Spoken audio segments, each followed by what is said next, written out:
Are you ready? Let's do this. What's up, everyone? It is Sunday night, August 30th, 2020. This is your WWE Payback pay-per-view. I am Don Tony, as always, and I want to thank you all for tuning in. I'll tell you, anybody that follows me on social media knows I had a very interesting last few days. I actually had registered last week to be part of Thunderdome for Smackdown. Just Smackdown, nothing else. So 2 days ago, I get a pop-up, I get an email basically saying, you know, for Smackdown. Now, unfortunately, because I came home so late, it was my mom's birthday. And by the way, thank you, everybody, for the birthday wishes. I couldn't do Thunderdome. So I politely passed it up, thanked them, and that was it. So the next day, I get an invitation to be part of WWE Payback for Thunderdome. I said, okay, this is pretty interesting because I didn't register for it. I said, yeah, I'll do it. But I got a kick out of the time. It said to show up at 9:15 p.m. And I'm thinking to myself, wait a minute, the pay-per-view starts at 7. They want me at 9:15 for the main event. You know, last maybe 2 matches. All right, no problem. So, you know, I'm watching the pay-per-view, getting everything ready. And, you know, for those that, yeah, here's the email saying I'm invited to come. I did talk to someone who does work for WWE, not in a big position, but said to me that WWE is being a little bit more thorough in the vetting process. They're actually looking for people who have some type of a history with WWE. I don't know if it's a network subscription or they look at the email address and see if that email has shopped at WWE, but they're definitely doing a little bit more. So I accepted it and I said, all right, let's see what happens. So 9:15, I'm thinking to myself, okay, you know, let's do Thunderdome. So I log in and I'm on. So I have no idea where I was in the building. I got to go watch it back and see. But I will tell you this. If anybody saw the screenshot on Twitter, the first one, my camera was extremely dark because I'm using a mirrorless camera. I'm not using a webcam, and I can't control the lighting settings for the camera unless I'm in my program to do this show for all of you. So I got the lights as bright as possible, and it was fine. It was fine, but if I do Thunderdome again, which I probably will next week, I'm going to use my webcam instead, because the webcam right on site, I could go into the Logitech settings and tweak it and be bright as day. But I tell you, you know, for a back-to-back pay-per-views in 1 week, I kind of like Payback slightly more than SummerSlam. I thought Payback was an excellent pay-per-view. If anybody checked out my pay-per-view predictions Friday, I actually got every match right, but I changed one, and see, this is a perfect example. How many of you out there ever had a situation where you make a decision about something and then you change it, and then you always end up saying, man, I should have just kept with my original choice from the first point. Maybe you go out to dinner, you want this, but then you're thinking, you know, maybe I should get this instead, and then you get it, and you're like, man, I should have just stood with this decision. I was adamant Friday that Lashley needs a title. Lashley, it doesn't make sense for him to be back this long, be in such phenomenal shape, be dominant. You know, I think we forget how great he was in Impact Wrestling as well. You know, he comes back, they do the Lana storyline, and he's got no gold. The only reason why I changed the outcome was because I thought, you know, he's been dominating on Raw Underground, and they should continue that. But what title is more suited for Raw Underground? I thought, he gets the 24/7 championship. He shows up at Raw Underground. Yeah, try to take it from me. So I thought, you know, maybe it's better for him to get the 24/7 title only because it kind of suits Raw Underground a little bit better. But I tell you, You know, the only issue, and I got to put the glasses on because I definitely have to look at my notes and then definitely get into a few other things as well. I agree with you, Puffy. You know, Retribution abandoned. Friday, we had this great conversation here. And by the way, for those that are checking out the shows audio only, all right, Monday and Wednesday, those shows will always be much earlier as far as completion, because we have basically a format. Mondays is Raw recap and any WWE news, maybe fallouts from a pay-per-view from the night before. Wednesday is AEW, NXT, any other indie news going on. Friday is basically a smorgasbord of everything. And this past Friday night, not only did we do a SmackDown recap, we also did an AEW recap. We also did a little watch-along, reminiscing on a cool anniversary for yours truly and the promotion I used to be involved in. This show went 4 hours. And people on audio only, a lot of people were complaining, like, a 4-hour show? Are you kidding me? You know, there's a reason why it says YouTube after the Don Tony show, even on audio downloads, because this is a video show. It's a YouTube show.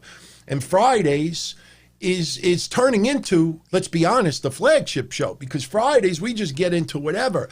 And we had some awesome conversation Friday. And when we were talking about the pay-per-view, you know, couldn't help but to think about Retribution, you know, and exactly what Puffy said.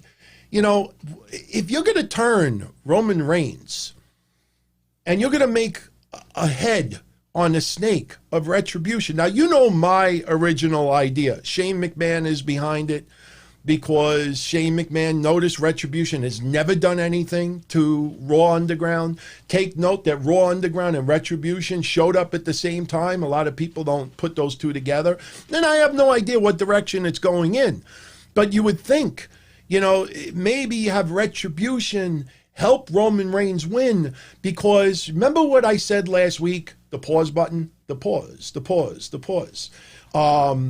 That's what we were concerned about on Friday. You know, Roman Reigns, everybody wants a little character change from what we had for those 4 years. A little bit more of an attitude, chip on his shoulder, absolutely, no problem. Paul Heyman by his side, great. Even though I thought Paul Heyman might be better for Braun Strowman, not just because you could say, Braun Strowman. Can't do that with Roman Reigns. Wouldn't make sense. So, unless you just go, Roman Reigns. They can't do that. But, you know, for various reasons. So you think, you know, the one thing I did not want to see happen was the pause button. You remember last week? Even the SummerSlam recap, which I did here with all of you, I said the one thing that I'm concerned about is they have been trying to rebuild the Fiend a little bit. Damage control. You know, the Fiend was really, like, affected because of COVID. They've done virtually nothing. Yes, he had newborn and everything else, but the Fiend's character has been stale. I remember, you know, some people do it on Twitter just to, you know, get attention to themselves. But a lot of people were starting to say, wow, you know, the Fiend kind of sucks and this and that. Braun Strowman is having, you know, the best promos of his career and is actually sort of packaging himself. And I like it. Everything about Braun Strowman right now, I like. So after all of these months with COVID, you're finally turning the corner with Braun Strowman. You're finally repairing the Fiend. And the one thing that I said on SummerSlam, the one thing I said on Friday is what I don't want to have happen is Vince McMahon. And I'm sorry if I'm repeating a little bit from Friday, but the one thing that I was concerned about was, remember the Fiend versus Goldberg? Goldberg won. Everybody hated it. I hated it. We all vented about it. And if you remember my formula back then, I said, okay, I get the formula now. They don't want Roman Reigns versus The Fiend at WrestleMania because they don't want The Fiend to lose. So The Fiend's going to face John Cena and get the win.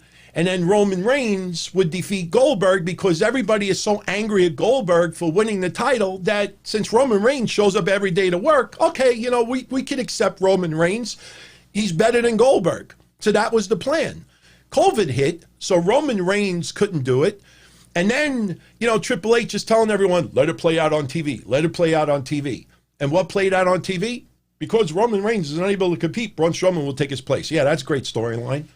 So Braun Strowman wins, very uneventful, very caca, and for the last bunch of months, it's been caca. So ever since that time, it felt like Vince McMahon, Roman Reigns was going to be the Universal Champion, beat Goldberg. COVID hit, pause button. So now, after all of these months, repairing the Fiend, repairing Braun Strowman, now Roman Reigns is ready to return. And now, for the last 6 weeks of Braun Strowman, for the last 6 weeks of the Fiend, now, pause button, pressing it again. Now this song plays again, and Roman Reigns shows up there. What did I say last week? And I thank all of you out there for remembering what I said. You know, that's why I like to do solo shows, because, you know it's straight from my mouth if I'm right or even if I'm wrong.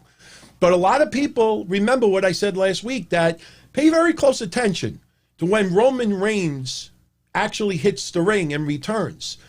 You know, because of COVID still, you might see very, very little interaction with Roman Reigns and other people on the roster. You had the other day, Adam Pearce with the contract. Very polite, very soft-spoken. Oh, I got to look at the contract. Oh, no, page 17 here, this and that. You know, because you remember what I said Friday? Some people, when they yell, spit comes out of their mouth. You know, very nice. And basically, Roman Reigns has been around 4 people since he's returned. Adam Pearce for a hot minute, Paul Heyman, Braun Strowman, and The Fiend. Very, very little. And he shows up at the very end of the match, works 1 or 2 minutes. He's facing a guy, you know, with a mask on already. Braun Strowman is pretty much laid out, you know, so he wins. He wins. Cody, I don't know why you're actually tuning into this show, but, you know, maybe, you know, you should go check out another show.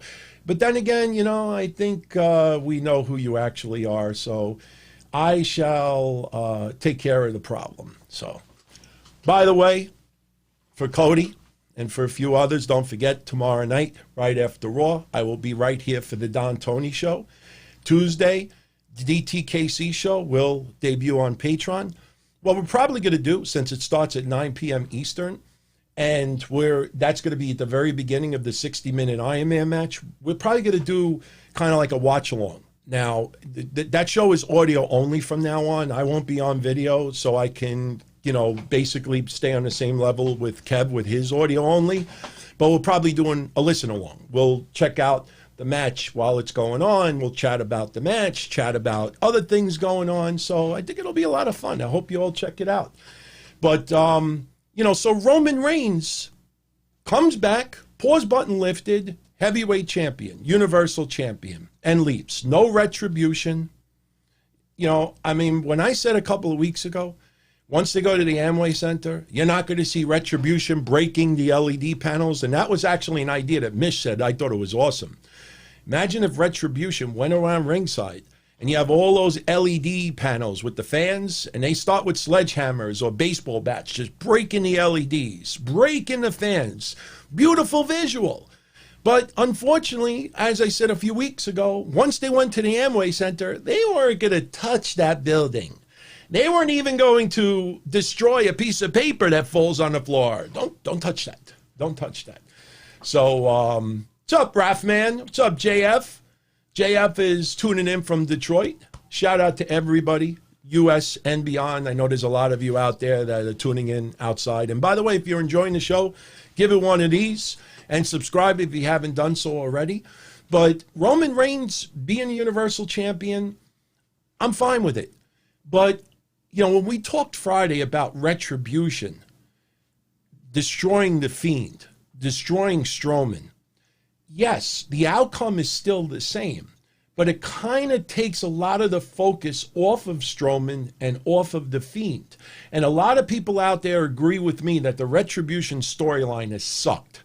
It sucked. I don't care if Santa Claus is under the mask. It sucked. We've brought up so many reasons why. And I think that week, remember when the WWE stars started battling with them? And the first reaction that I had and a lot of you had out there was, how come they're not trying to pull the mask off? And I think WWE did not think every little aspect of this storyline. Common sense stuff. Common sense. You got a chainsaw. Bip, bip, little sissies cutting the rope. Bip, like rubber bands. Bip, bip, bip. They should have destroyed the whole building, but they didn't. So I don't know what this does to the Fiend and what this does with Braun Strowman. Now, there's been talk that there's going to be a draft later on this year. My honest opinion, do the draft now. Do the draft now. Get one of them off of SmackDown, because what's going to happen now? Roman Reigns is going to have a stranglehold on that title. You know, you can have Alexa Bliss with the Fiend, you know, but everybody's been saying that the Fiend, they want to turn babyface. But here is Lexi breaking mugs because Lexi has one little tiny dreadlock. And when you look at a dreadlock, you know, you only think of the Fiend, you know, because nobody in wrestling has dreadlocks. And Lexi, the first gift you bought me, a mug, and I just bring it out. So Lexi doesn't seem like she's in a great mood right now. So what do you do with the Fiend? She's attracted to the Fiend. I mean, is this like King Kong? You know, I don't know. So this, you know, look, there's an old saying, like you take from Peter to pay Paul. All right, Roman Reigns is back. Oh, attitude change. Ah, he's not going to wear the vest. Ah, he's going to be with Paul Heyman. Ah, but now he's only going to interact with 2 or 3 people. 2 minutes here, 2 minutes there. Not really much of, you know, going back full time because of various reasons. The Fiend, oh, but he's got Lexi. Braun. What do you do with Braun? After everything that, what's he going to do? Turn over more ambulances? What's he going to do? Look at the LED panels and go, just like all of you, I hate Roman Reigns. I mean, I have no problem with him being back and him being the champion, but you can't, this is, you know, you remember with the women main eventing Mania. It was awesome. All 3 women deserved to be there, but WWE had a big problem. They sacrificed so many other people at the time for the women to main event WrestleMania. You know, people are feuding with each other, blood feuds. And before they go out to have their blood feuds, you know, there's history at WrestleMania. Blah, blah, blah, blah. So I'm happy Roman Reigns is back. I don't have a problem with him being Universal Champion. But you cannot, you know, ruin or sacrifice all of these other things because, you know, John Cena, look, we're still in COVID. So there's a legit reason. But for everybody out there that thinks that SmackDown's ratings are going to go through the roof now because Roman Reigns, the big dog, is back. And all the kids, oh, he's back and it's that. You know, what's he going to do? Show up for 2 minutes? You know, then what happens? 300,000 people ratings drop? I dropped an empty water bottle. So we'll see what happens. We'll see what happens. But let's talk about the pay-per-view a little bit. Couple of things that I definitely want to throw out there. I don't know if any of you took notice of this, but Big E, during his match with Sheamus, he actually, you see that little logo on his boots? Well, people picked up on it. I honestly didn't pick up on it right away, but then once people posted a logo, I'm like, oh, all right. That logo on his boot was actually this. Did anybody remember from Nickelodeon in the 90s, All Out? In fact, I think he did something, the New Day did something early this year with Kel Mitchell. I had to write down his last name. I always forget his last name. But, yeah, a lot of you out there already saying, love that show. Look, there was some awesome shows in the 90s. 80s too, but 90s because you were starting to get the internet, the World Wide Web. So, you know, it would branch out a hell of a lot more. 90s TV was pretty damn good, especially, and it's not even just the Attitude Era, but 90s, like, you know, nothing was holding anything back. Whether it was kids shows, adult shows, adult shows that kids wanted to tune into. I mean, 90s was pretty damn good. I was never a fan of 90210 Goon. Never liked that show. Never liked that show. You go back and that show, honestly, especially with the current climate in this country, I don't think that show has aged all that well. You know, you look at that show, you know, you did a lot of Karens on that show. But there's other shows like that as well. Was Melrose Place like that too? I hated Melrose Place. In Living Color. Yeah, you're right. You're right. It was a kid version of In Living Color. That's a great way to put it. So it was pretty cool to see that little shout out by Big E tonight. I thought that was pretty cool. Also, you know, it was nice to see the Riott Squad wearing, you know, like the IIconics had matching outfit as well, but the Riott Squad has their own matching outfit too. And I think once we saw the matching outfit, I think we all pretty much figured that the Riott Squad was going to win tonight. I mean, you know, you could get matching outfits made up for a memory, you know, but just, you know, payback pay-per-view. So it was cool to see them more in sync. And it was funny because when we did predictions on Friday and I predicted that Shayna Baszler and Nia Jax was going to win, I said, who's going to be their first feud? The Riott Squad? And I don't know, you know, Nia Jax and Shayna Baszler, I know a lot of you don't like Nia Jax all that much, but they are extremely dominant. And it's going to be really, really tough to bring, and this is no disrespect to the Riott Squad, but a lot of people had a hard time buying into Alexa Bliss having a match with Nia Jax. Even though Alexa Bliss told the story the right way, working on the legs, bringing her down to, you know, the mat, which is the same level as everybody, no matter what size you are. But, you know, it's going to be really, really tough to have Shayna Baszler, who is a monster, Nia Jax, who is a monster, and the Riott Squad. So I don't know if that's going to be the team. But, you know, we'll see what happens. But I guess we could talk about that right at the get-go. So, you know, the pre-show earlier in the night, we had Booker T, we had JBL. JBL, you know, I have really enjoyed his work for the last 10 years or so. I mean, there was one point that I absolutely hated that guy. Hated him with a passion. The last 10 years I've enjoyed JBL.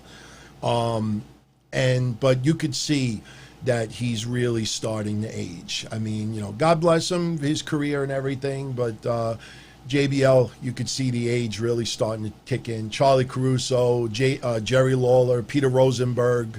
And by the way, you know, it's funny to see some people out there that do shows that have websites that claim that they watch everything, they report it.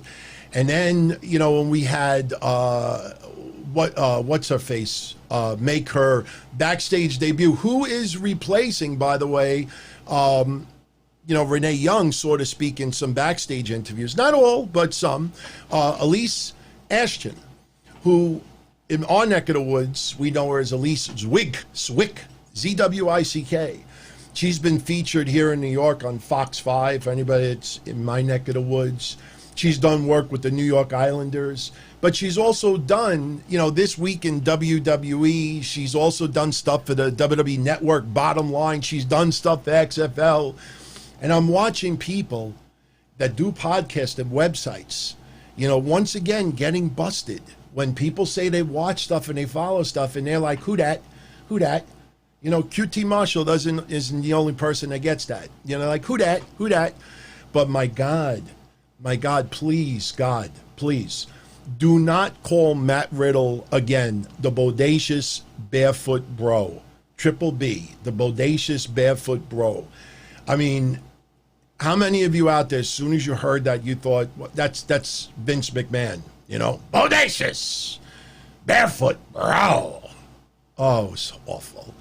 You know, look, they're trying to hit the little nerve with Matt Riddle. King Corbin bringing up how he's not a good father at home because of the, you know, hashtag speaking out stuff that was floating around. You know, if you look at it, Bodacious, barefoot, bro. It's like a combination of Vince and Paul Heyman. Bro. Corbin, when he cuts his promos, Corbin, if you notice, like, I mean, it's not taboo to say UFC, obviously, but I think Corbin sometimes, like, his depth of creativity when cutting promos is not all that, you know, deep. So, like, he thinks, ooh, UFC, family. I don't know if WWE would have cleared that, but, you know, it's live, so what are you going to do?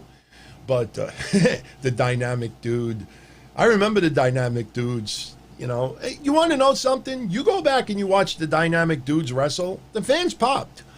You know, we look at it now, and that's why even you look at, who's the guy that did the Glacier?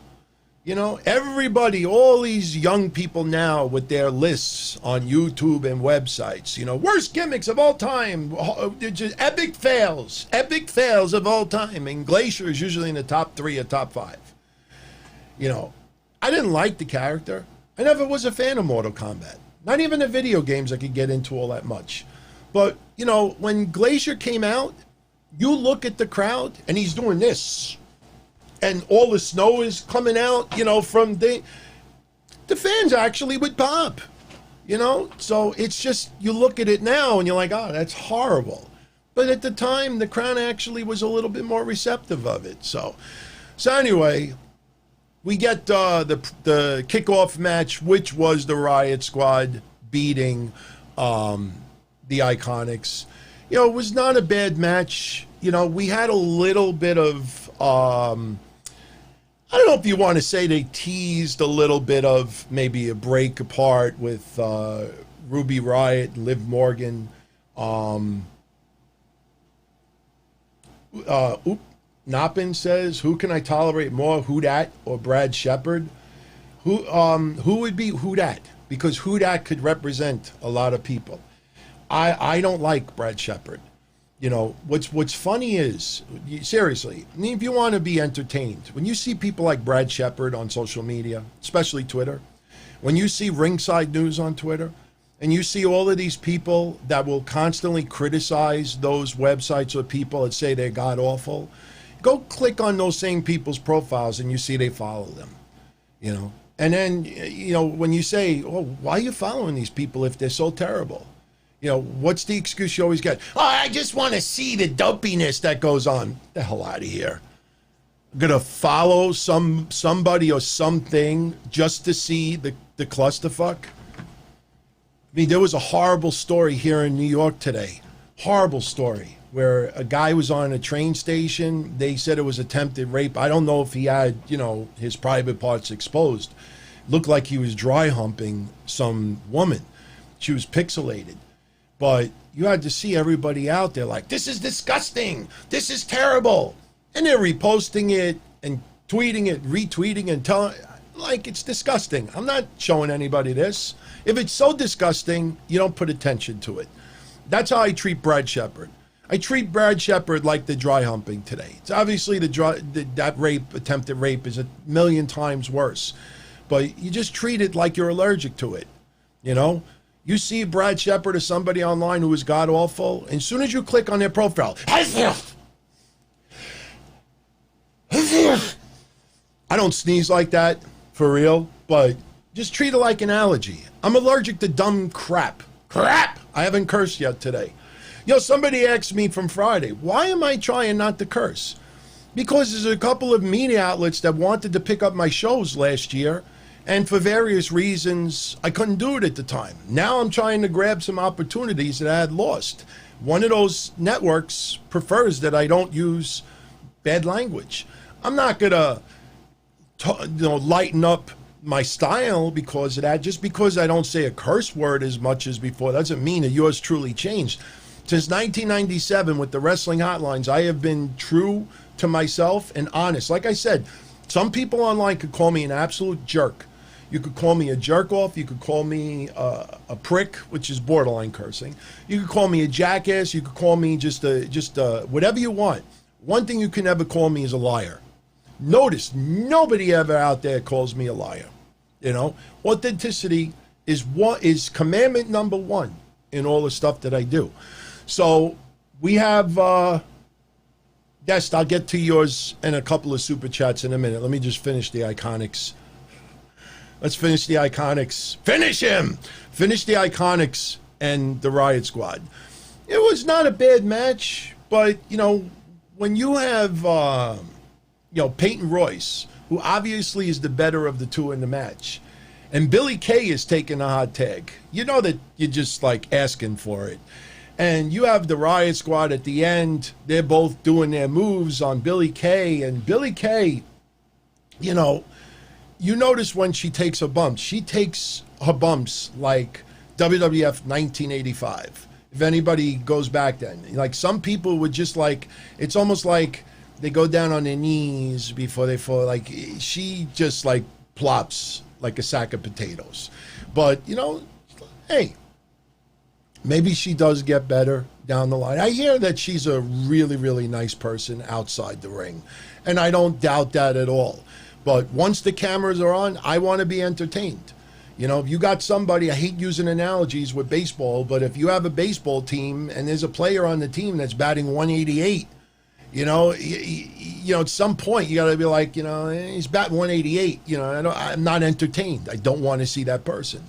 But, you know, the Riott Squad had a little bit of, little miscommunication. And you see the storyline is rebuilding a trust factor with Ruby Riott and Liv Morgan. They get the win. After the win is over, they go back to the announce team, the commentators, Booker T, Charlie Caruso, and others before the pay-per-view started. And, you know, they basically wanted to get a couple of words from the Riott Squad. And it was just, you know, it's an awkward storyline if you think about it, because you're like, Ruby Riott and Liv Morgan, like, this is what we are. This is what we're about. But, you know, when Ruby is looking at Liv and Liv is looking at Ruby, you got that awkward silence because you don't know what you should actually say about some of the things with this. I notice some of you perverts are out there and are like, kiss, kiss, kiss, kiss, kiss, kiss. But I like it, man. The Riott Squad help each other. Absolutely. And let's be honest, you know, even though it's the Four Horsewomen and Asuka for the last bunch of years really getting pushed, but you see so many other women on that roster that are uber talented. They may not be getting the opportunities that you want to see them get, but they're so uber talented. You ask yourself, how does Liv Morgan leapfrog all of those other people? Even Ruby Riott. How does Ruby Riott leapfrog all of those other people? It's not easy. It's not easy. And you even see Naomi. They had this whole big internet thing. Naomi deserves better. You know, basically what WWE said, yeah, you're right. Just not right now.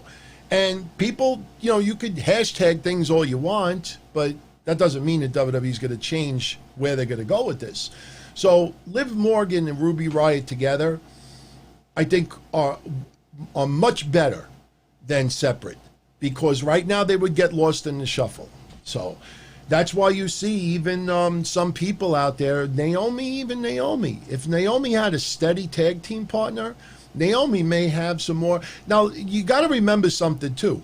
Shayna Baszler and Nia Jax are going to be like the odd couple. And by the way, did anybody notice this tonight? Did you see when Nia Jax came out for her match with Shayna Baszler? She's wearing a Tamina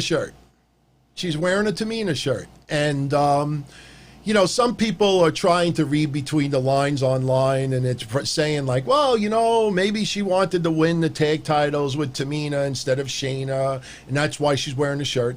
You know, Nia Jax has only fought for the tag titles twice in her career. Shayna Baszler, and she teamed up with Tamina once before. You know, some people were saying out there tonight like, you know, could something be going on with Tamina? Maybe she's not feeling well. Maybe they're concerned about her current status, and maybe Nia Jax is wearing that just to give a shout out to Tamina. It was very odd to have Tamina's shirt on Nia Jax going to the ring. Now, if you ask me, what I would think would be pretty cool. Now, the problem isn't Tamina a SmackDown wrestler? I'd like to see, because if you remember when we did the show Friday, we were talking about how it would be funny to see some of the dynamic with Nia Jax and Shayna Baszler, each one of them's calling the other Haystacks Calhoun, Haystacks Jax. The other one is calling a member of the Addams family. That's what's going to keep going on. They don't like each other. They're going to keep throwing insults at each other, but at the end of the day, they'll get the job done. I'd like to see Nia Jax. Maybe they incorporate Tamina in this little storyline where Nia Jax keeps, telling Shayna, I would have rather have teamed up with Tamina or something like that. I don't know if they'll do anything like that, but, it was a little odd. Seriously, Hall of Famer, maybe. Someone passes away, maybe. But how many times have you seen somebody come out for a title match and they're wearing a shirt of someone else on the roster? I can see Connor's Cure, breast cancer research, whatever. Or then a Payback shirt. Her wearing Tamina's shirt, interesting. Very interesting. Like, I'm not going to speculate. I have no idea. But, I still found it pretty interesting. So, with that said, let me put up a couple of little images here because we could go match by match. Yeah, let's go match by match. So there you go. We got the IIconics losing to the Riott Squad for the kickoff match for Payback. Then we open up the card and we have Bobby Lashley beating Apollo Crews to win the United States Championship. Rob, you say that Nia Jax wore Tamina's shirt because Nia doesn't have a shirt. Has Nia been coming out topless for the last couple of years on television? She's got really nice outfits. She didn't need to wear a t-shirt. So, it's I don't think it has anything to do with because she doesn't have her own shirt. Then again, she should do something like on The Bump or Talking Raw, whatever those shows, she should say, like, I don't have a shirt. I don't have a shirt. I don't have anything. But you know what? They will come out with a shirt of Shayna Baszler and Nia Jax. And I'll be honest with you, if it's a cool looking shirt, I'll buy it. I'll absolutely buy it. VJ says she has come out topless. I like to see that. Seriously, Nia Jax is not an ugly woman. I know she's, got a couple extra pounds on her. So what, man? I think she's a very attractive woman. I have always said this before. Nia Jax, yeah, I can understand why people are upset with some of her in-ring work. I was very, annoyed about some of the stuff with Kairi Sane, but Nia Jax, I always commented on her weight, not because of being heavy, but because down the line, what that does to your joints, what that does to your knees, what that does to your ankles, what that does to your back. I'm not comparing myself to Nia Jax, all right? You're all tuned into the show. You know that you're on with me.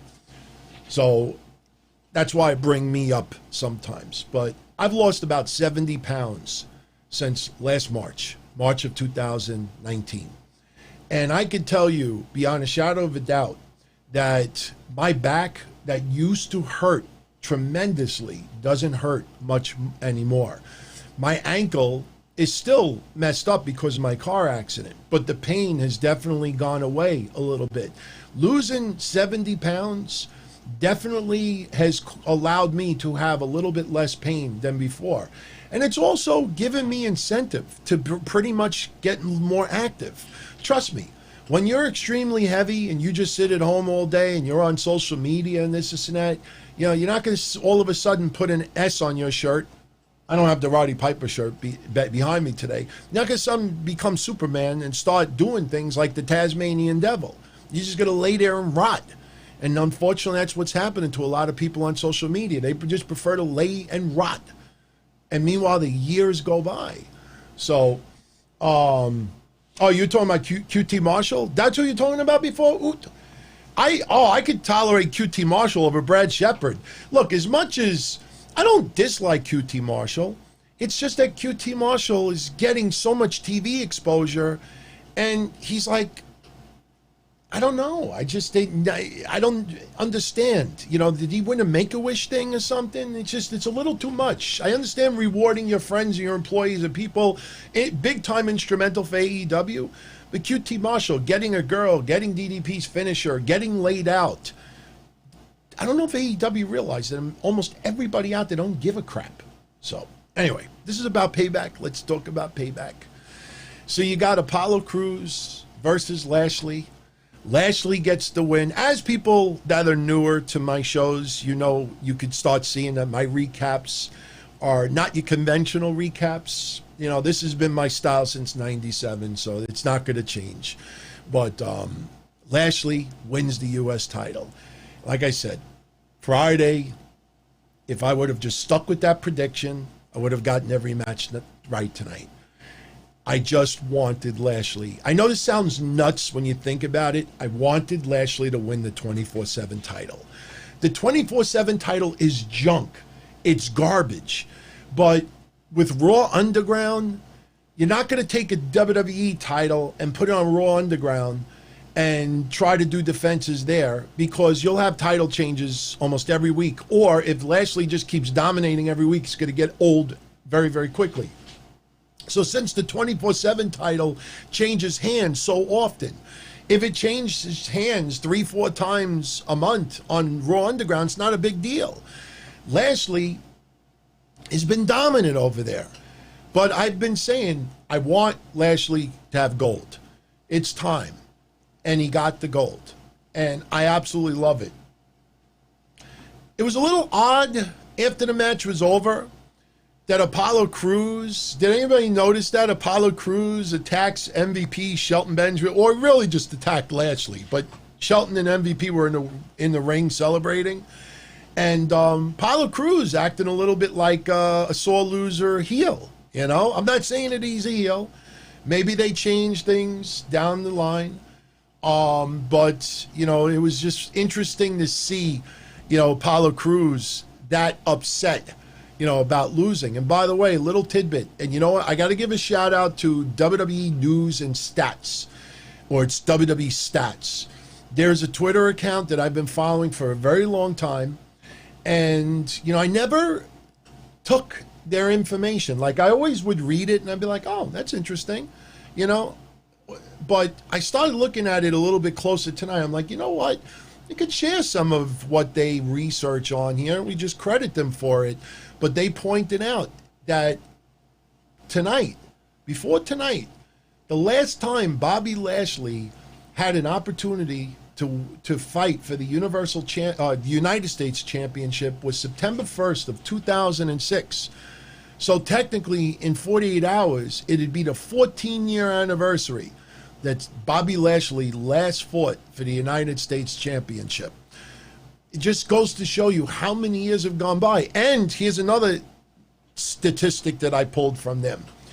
The largest gaps between losing and regaining the United States Championship in history. Now, since the WWE era, not the WWF era, since the WWE era, Lashley holds the longest gap in history. But if you want to look at the whole lineage for the United States Championship, Terry Funk is number one on the list. He was 24 years and 10 months apart between title reigns. Roddy Piper was 15 years and 9 months apart. Ric Flair was 15 years and 5 months apart. Bobby Lashley is only fourth on that list, which is impressive. 14 years and 2 months apart. And Bret Hart in fifth with 10 years and 6 months between U.S. title reigns. So, yeah, it's pretty interesting. I mean, Lashley dominated towards the end of that match. He put the full Nelson onto Apollo Crews.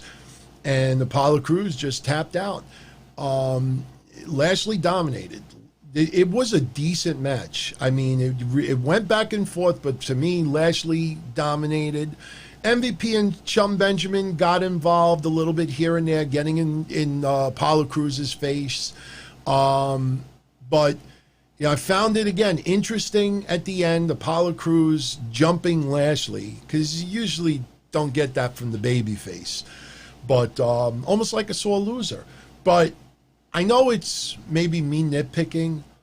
What the hell was that with the still shot photos? I mean, I didn't screenshot it. I should have shared it on the show tonight. But what was that? Like the Polaroid pictures and this and that? I mean, I thought it was all right. But when they did it live right at that point, I don't know. I thought it was a little goofy, to be honest with you. Thank you, Jonathan, for the kind words. I want to say one other thing about the Thunderdome experience, being a part of it, earlier tonight. For any of you out there that have been contemplating about signing up to do it, I say do it, man. You'll have a lot of fun, especially if you get to see yourself on camera. Now, like I said, I have no idea where I was in the building for tonight, but the mistake I made was using this mirrorless camera, because I can't change the lighting settings, outside of the program when I'm doing these shows here. So if I do Thunderdome again next week, I'm going to use my regular webcam, and my settings will be fine. But I tell you, it was great, and thank you, Michael. Yeah, I'm still tweaking things over here. I mean, I have 3 lights go. Actually, I got 5 lights going, but it's. The problem is I got to wait till it gets dark. And I know what some of you are going to say, oh, you should just put a black covering and stuff. It's not that easy. But, as the weeks go by, I'll tweak little things here and there. I'm sure a lot of you have seen The Beast.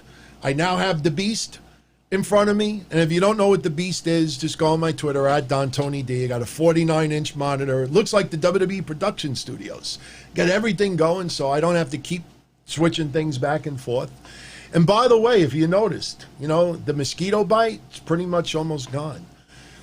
I apologize about Friday. Friday, I mean, my face, I'm like, looked like a bit. What cartoon was that where the guy, what was it? The dog just kept scratching himself. He's scratching his face. He's scratching his legs, his nuts.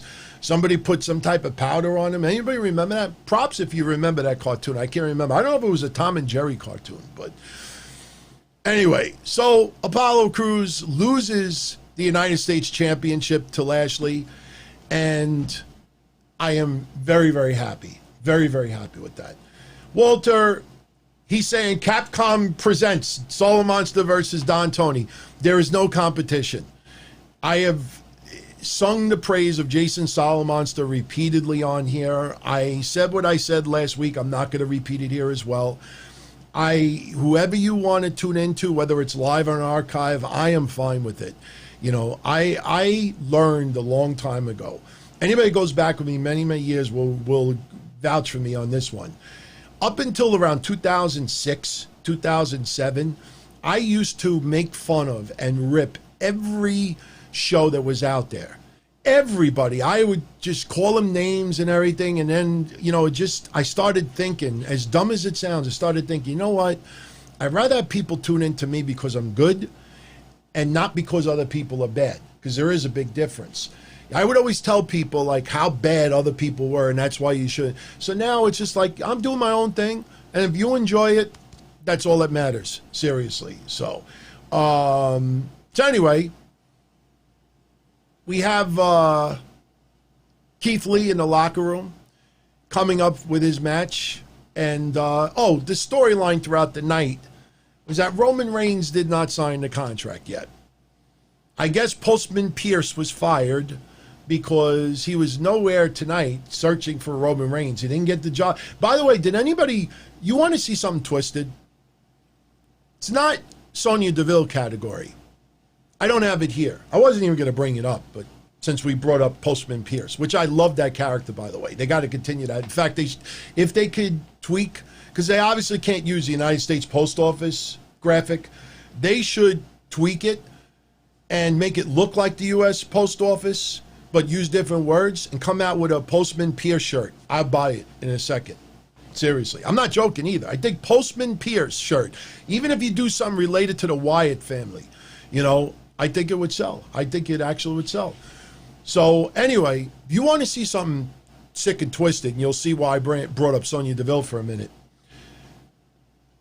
As a joke, the shirt, the outfit that Adam Pearce wore on SmackDown as Postman Pierce, he took a picture and posted it on Twitter. And it's in front of his front door. And it's the shirt and the pants. And he, you know, he goes along with it, and he's like, whoever did this, you know, that's messed up. So obviously it wasn't a stranger. It was the outfit that WWE had him wear. And I think it was tongue-in-cheek joke more than anything else. Adam Pearce probably put it in front of his doorstep and took the picture, because even Bray Wyatt jokingly responded and said, you know, you're welcome in the Wyatt family. Well, once you come in, you can't get out. It's almost like the mafia. Go on Adam Pearce's Twitter right now and look at the first response that shows up. There is a guy that took it seriously and thought that a sick fan showed up at Adam Pearce's house and put that on his doorstep. And he brought up Sonya Deville, and he's talking about, didn't anybody learn after what just happened to Sonya? The guy is like 35 years old. He thinks that a sick fan actually put that in front of his house. What do you think they went? Dopey Cafe Press over the weekend, got 24-hour service, and then showed up. He's talking about other deranged fans. He's the sicko. Look at that Twitter account. And I'm sorry, you know, maybe you never know he's a fan of my shows or this and that, but go look at his Twitter and see that response. I hope to God nobody liked it or nobody responded to it, because when I saw that, I'm like, that is the poster child of some of the sick, twisted people on social. This guy got so angry. That's the thing about it. You know, some people believe some of the tweets. That's fine. I've fallen for stuff too. But this guy got so upset and angry about it and was bringing up Sonya Deville and what happened with her. It's wacko. Wacko to the umpteenth degree. Wacko. Go check it out. Wacko. Wacko. So, moving on. What match we got next? We got Big E versus Sheamus. Big E versus Sheamus. We talked about, you know, that little mention of Nickelodeon earlier, which I thought it was pretty cool. You know, you know what? Did I mention before? I want to just throw this out there. You see, as I said, the Riott Squad had matching outfits now. You don't get custom matching outfits like that just to lose and split up. So I think that pretty much gave away, you know, what was going to happen tonight. So anyway, Big E versus Sheamus. I don't think anybody out there thought there was any chance of Big E losing today.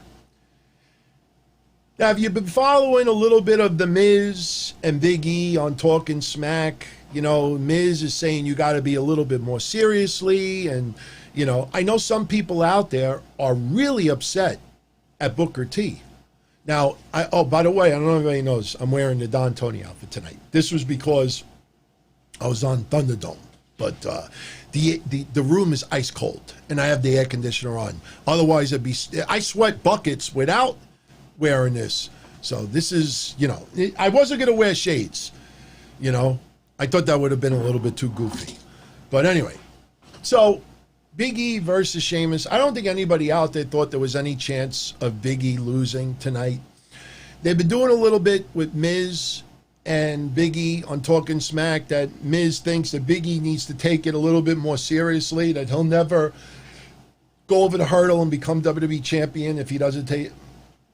Look, a lot of that is storyline more than anything else. Big E is absolutely beloved by the WWE Universe. And a lot of people always, including yours truly, always said Big E is one of those people that one day needs to be WWE champion. And guess what? I know I could speak for me, but I know almost all of you out there would have said the same thing. It has zero to do with him being black. Zero. He is talented. You know what? Props to anybody out there who remembers when I used to say this. Many of you probably forgot about this as well. You remember like a year or two before the New Day even formed, Big E had his character on TV with Dolph Ziggler and AJ Lee, and he was very, not just his character, his persona, just the way he is, never came across on TV. I think that storyline with Caitlyn that time was the only time that you kind of like showed a little bit of, emotion with him. But we also noted that on Facebook, might have been YouTube here and there, but Big E was posting little clips. You know what? It could have been, what was that service that WWE did like 10 years ago? Well, no, it would have been gone by then. What was that service that they tout? I think it was Tout. I don't know if Tout was gone by then, but Big E would post little clips of him backstage. And I remember going out of my way on my shows and saying, this Big E, the one that you see in real life, his charisma, his smile, his authenticity, just everything about him, there's no controversy with Big E. It's like, I don't want to compare him to R-Truth, but just everything about him on these videos, like, why isn't WWE allowing Big E to be Big E on television? And even when the New Day first formed, he wasn't himself. Now you see that a lot of what's on TV is a reflection of himself. So a lot of people are very upset with Booker T right now because Booker T has had some constructive criticism towards him and towards Naomi. Now, for everybody out there that's going to ask, what do I think about it? I personally think that Booker T has every right to give his opinion on something. You may disagree with it entirely, and I disagree with most of what Booker T has said about Naomi and Big E. But he's earned that right to have that opinion. And, there's nothing wrong with that. But yeah, the Vine videos, absolutely, you're right, Arnold. The Vine videos, he did as well.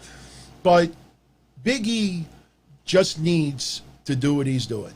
Now, it was interesting because we always know when he comes out, he throws like his jacket at Corey Graves and everything. He has his match with Sheamus, and it was an excellent match. I mean, just really, really physical. Told the story. No one dominated. Sheamus loses 0 by losing this match. I liked the match a lot. I thought it was excellent. It showed that Big E he doesn't, his character and even his persona, he's not taking for granted the position that he's in. He's got the presence in the ring. He's got the offense. I know he's cut some interviews recently that this isn't the first time that he's wrestled singles in NXT. He was a singles champion. The thing is, though, and I'm sure a lot of you out there will understand completely when I say this, that even though you were something years ago, when you start doing something else and you're doing it for weeks, months, and years, you adapt to that, and that becomes the new norm. And you can apply that to a lot of things you do in your personal life. And Big E, going from a singles guy for the most part in NXT, and then becoming a tag team wrestler for all of these years, your instinct gets used to tag team wrestling. We brought it up with Raw Underground. You see sometimes when Dolph Ziggler was going at it with Lashley a little bit, Dolph Ziggler took a takedown, and for a split second, it looked like he was going to go for the pin. I didn't have any problem with it, but that just shows you that for all of these years of doing something, you can't, sometimes you have the habit of doing certain things. So, Big E, excellent, absolutely love it, gets the win, and, he keeps his momentum alive. Now, a lot of you out there think that Big E may ultimately take the Intercontinental title off of Sami Zayn. Now, I know what a lot of you are going to say. No, Jeff Hardy's the champion. Well, Sami Zayn also feels he's the champion. You could see that they're going to have a match, champion versus champion. And I just think Sami Zayn may actually get it, and then Big E may actually take it from Sami Zayn. Who knows? Who knows? But the one thing that I've been pointing out to everyone is that, remember, Kofi was going to be out for 2 months. It's already more than a month. Not too much time left. Kofi is back. So it almost feels like Big E needs a title before Kofi comes back. Because if Kofi comes back, what do? You do a backstage segment where Big E says, no, I'm a singles now. They still do the podcast together. So if you put a title on him, then because he's a champion, you understand in storyline why he's still going singles. But something needs to change soon. Kofi will be back sooner than later. He'll be back. Or you know what you do. I know a lot of you may not like this. In fact, I know you're not going to like this. But don't be surprised if Vince McMahon splits them up when they do the draft. Because look, as much as the New Day, I saw the interviews where New Day would say, there's no way we're ever going to split up and this and that. You work for an entertainment company.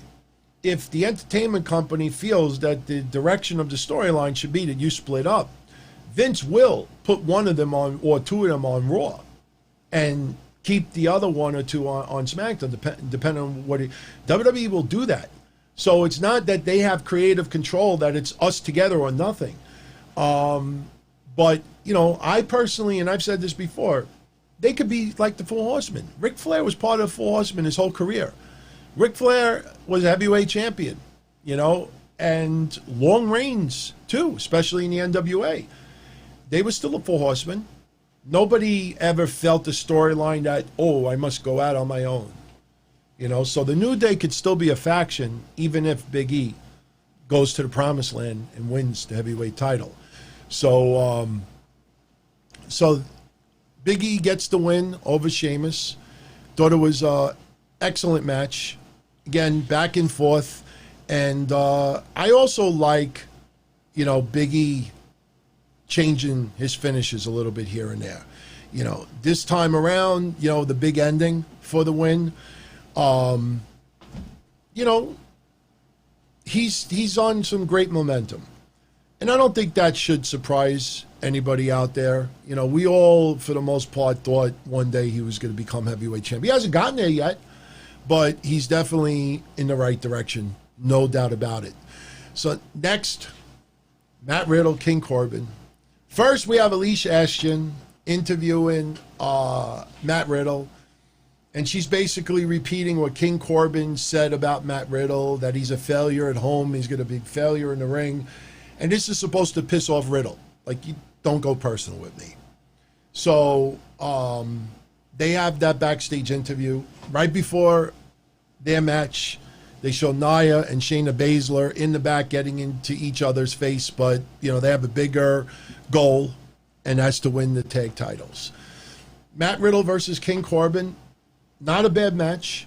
Matt Riddle gets the win. Hearing the announcers say that this is a tremendous upset, Baron Corbin has lost a hell of a lot of matches lately. So Matt Riddle beating Baron Corbin in a lot of people's views, not just because people dislike Baron Corbin. And by the way, don't forget, and I will put the P.O. Box address up next week so we can start doing this. I already had a bunch of people. These are all Baron Corbin cards. We're going to let everybody mail to me any of your Baron Corbin cards that you don't want. We're not donating them to charity. No, refractor. Look, everybody. Like Don West. Remember back in the day with Shopping Home? Look, it's a refractor. Look, it's limited to 20. Oh, my God. Barry Bonds. Look, I got another one. Everybody, refractor. So what we're going to do is, whenever Baron Corbin wins a major title, to celebrate the following week, I will take all the cards that you all send me. I'm going to put it in a big bucket, And then we're going to get a bunch of M80s, gasoline, and we're going to obviously do it in a safe place. And we're going to do, just like Disco Demolition Night from 1979 when they blew up all the disco records because they were anti-disco, we're going to blow up all the Baron Corbin cards. So, Darren, why is that racist? Why is that racist? I have no idea.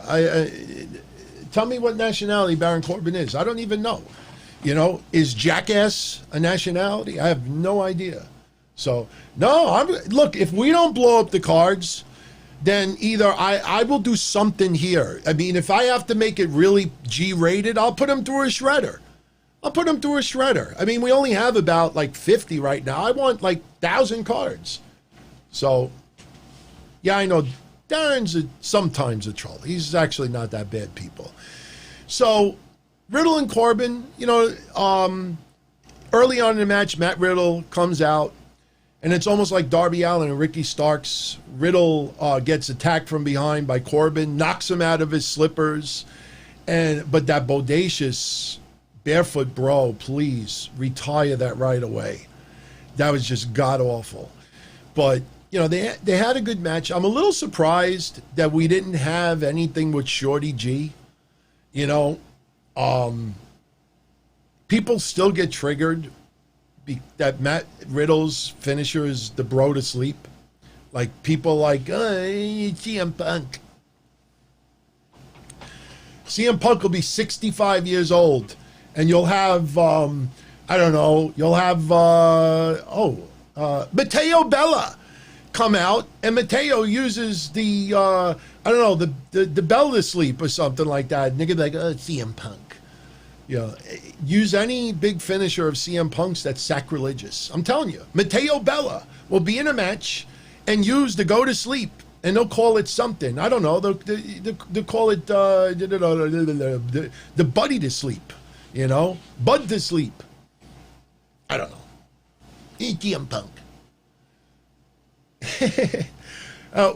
What name do you like better, Buddy Bella? Well, no, Buddy Dessert Bella. I forgot. Dessert. Buddy Dessert Bella or Matteo Bella. Well, actually, neither one of them have Bella as their real last name. But if they wrestle, they probably would have Bella in their last name. Peanut or plain M&Ms. Anyway, Matt Riddle beats King Corbin. As I said a few minutes ago, I'm a little surprised Shorty G did not get involved. You know, after the match was over, we thought it was done. All right, good. Get this storyline out of the way. Let Matt Riddle feud with Cesaro, AJ Styles. Maybe Matt Riddle could return to AJ Styles, have that feud since there's no title on the line right now. Maybe Matt Riddle could go after Sami Zayn after Sami Zayn goes after Jeff Hardy. Maybe they could do one of those old corny segments on SmackDown where Jeff Hardy comes out. Sami Zayn, no, better yet, this is what it would be. Sami Zayn opens up the show. Well, they won't do that because Roman Reigns is the champion. You know how they're going to open up.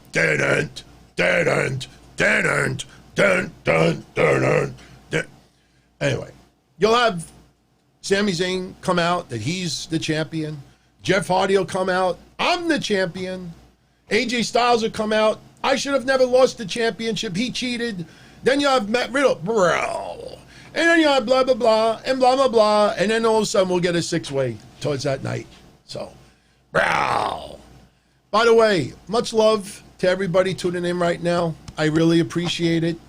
You know, it's amazing to have that many of you. We broke 16,000 yesterday. 16,000. Well, Friday we broke 16,000. We just celebrated 15,000. And we just broke 16. Because somebody, I don't want to say who it is, but somebody told me that has a pretty damn successful podcast out there. He's a wrestler. He said to me, he goes, dude, just keep doing what you're doing. Don't worry about nobody else. He says, what's going to happen is you're going to hit a moment. And maybe that moment was the SummerSlam recap, because the SummerSlam recap has like 22,000 views on YouTube, and I have almost 9,000 downloads audio only. But he said to me, he goes, you're going to hit a time where you're going to hit a stride, where people are going to start checking out your show. Because it costs nothing to subscribe. It's just hitting a button. You know, I subscribe to like 50 different, old school house sites that I haven't like checked out in years. And he says it'll just become like a snowball effect. So if you all like this, That's what I'm here for. I really appreciate it. It's just, like I said, when I do my shows here, I'm not polished. I'm not professional. Trying not to curse. I still haven't cursed tonight, unless you call prick and jerk off curses. But, you know, it's just like us just talking about wrestling. I know I'm the only one with the mouthpiece, but I see everybody doing their comments there. And by the way, you know what? It would be a little bit disrespectful if I didn't get into some of the super chats. So maybe we will do that right now. Let's see. Hold on a second. Yeah, let's get into some of the super chats. I gotta load it. So you got to give me 1 second, because like I said, with this crazy ass monitor now, is ass a curse? I hope that's, because I have this, you know what's funny? I got this 49-inch monitor now that we call the Beast. But the funny thing about it is, like, when I look at like one side to the other, it's almost like I got to call a cab. Like, take me to the left side of the monitor. So, yeah, so let's get into a couple of super chats, and then we'll get back to the card. You know, I do want to say one more thing first about Matt Riddle and Baron Corbin. They have the match, very competitive. You know, Matt Riddle winning was the way to go, obviously. And we're thinking, thank God, finish this storyline. It's going nowhere. It was random from the get-go. You know, it's not working out well. Shorty G claiming the bounty. I honestly wanted to see Shorty G get involved. Tonight, fail. Corbin loses as a result. And Shorty G and Corbin have a falling out, and that's the end of it. They move on. So we're in the back, and Matt Riddle is happy that he's happy he beat Riddle. I mean, he beat Corbin. Now he could move on. And all of his own are like, yes, please move on. And then Corbin attacks him again. Son of a... You're going to continue this even further? Is this more of WWE bringing him to the main roster, and we don't know what to do with him right now? Brow. We don't know what to do with him. Brow. You know, so we'll just keep giving him with Corbin. I don't know. I think the Corbin, just think about that. You know what it's like? Baron Corbin tonight was like Michael Myers, since we're getting closer to Halloween. It's like Michael Myers. If you remember the older movies of Halloween, Jamie Lee Curtis would kill Michael Myers, and then Michael Myers would be dead, and then instead of just getting the hell out of there, stealing someone's bike, carjacking someone, hailing a cab, getting a bus, grabbing an Uber, and Jamie Lee Curtis just gets out of there and goes to Hawaii or something. No, Michael Myers is dead right there, and she sits in relief. And she's just sitting 10 feet in front of him. And then what happens? Dun-dun, dun-dun, dun-dun. That's what it was like tonight. It was like Matt Riddle is Jamie Lee Curtis, and he finally got rid of Michael Myers, which is Corbin. He finally he kills him. It's over. That's it. The movie's over. There's no Halloween 2 or 3 or 4 or 8 or 9. And then Corbin shows up. I don't know. It's like Michael Myers. Like, damn. Seriously, I said this not too long ago. I remember as a kid going to Halloween, the original one, in the movie theaters. And there wasn't that much gory violence to it. There was at the end. But we were scared, like really scared. I'm going to curse. Scared shit. We were scared shit.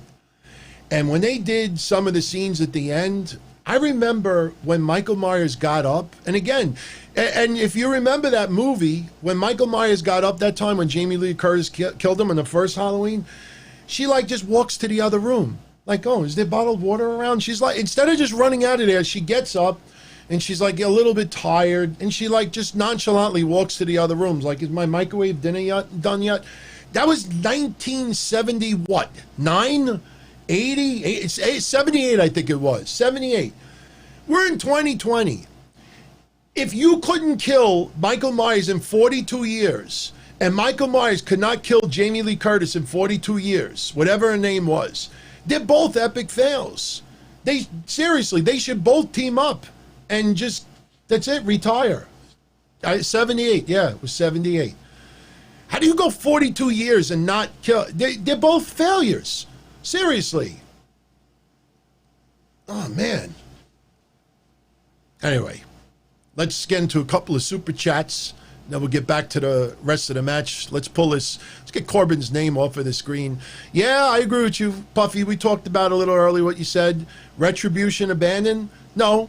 I think there's going to be a major storyline twist. Now it almost feels like Retribution is going to be involved with Raw more than anything else.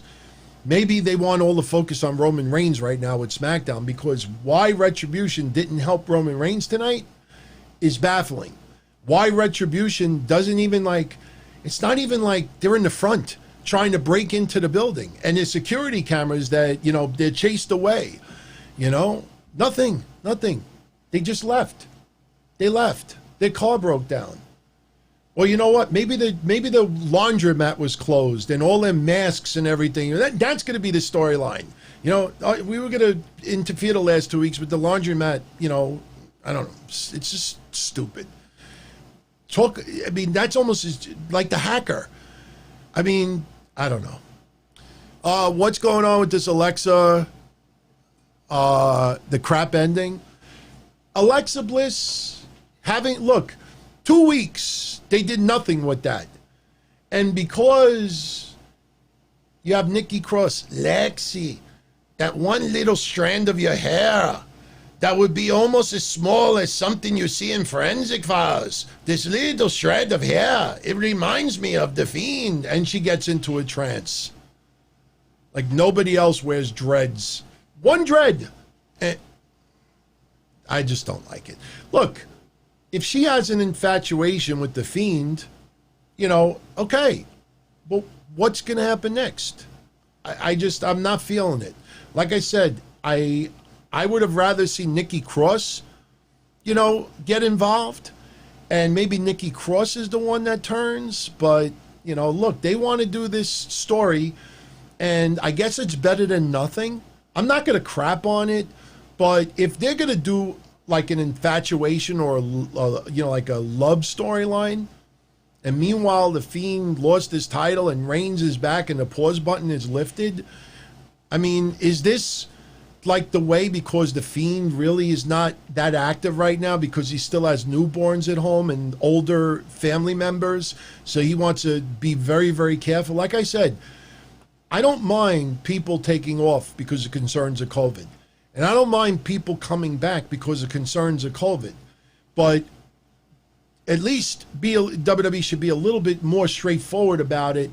Not necessarily on social media, but there should be a little bit more clarity. Because like I said, you see Roman Reigns and he's back and everybody is blowing a load and thinking this is an unbelievable thing. He's with Paul Heyman.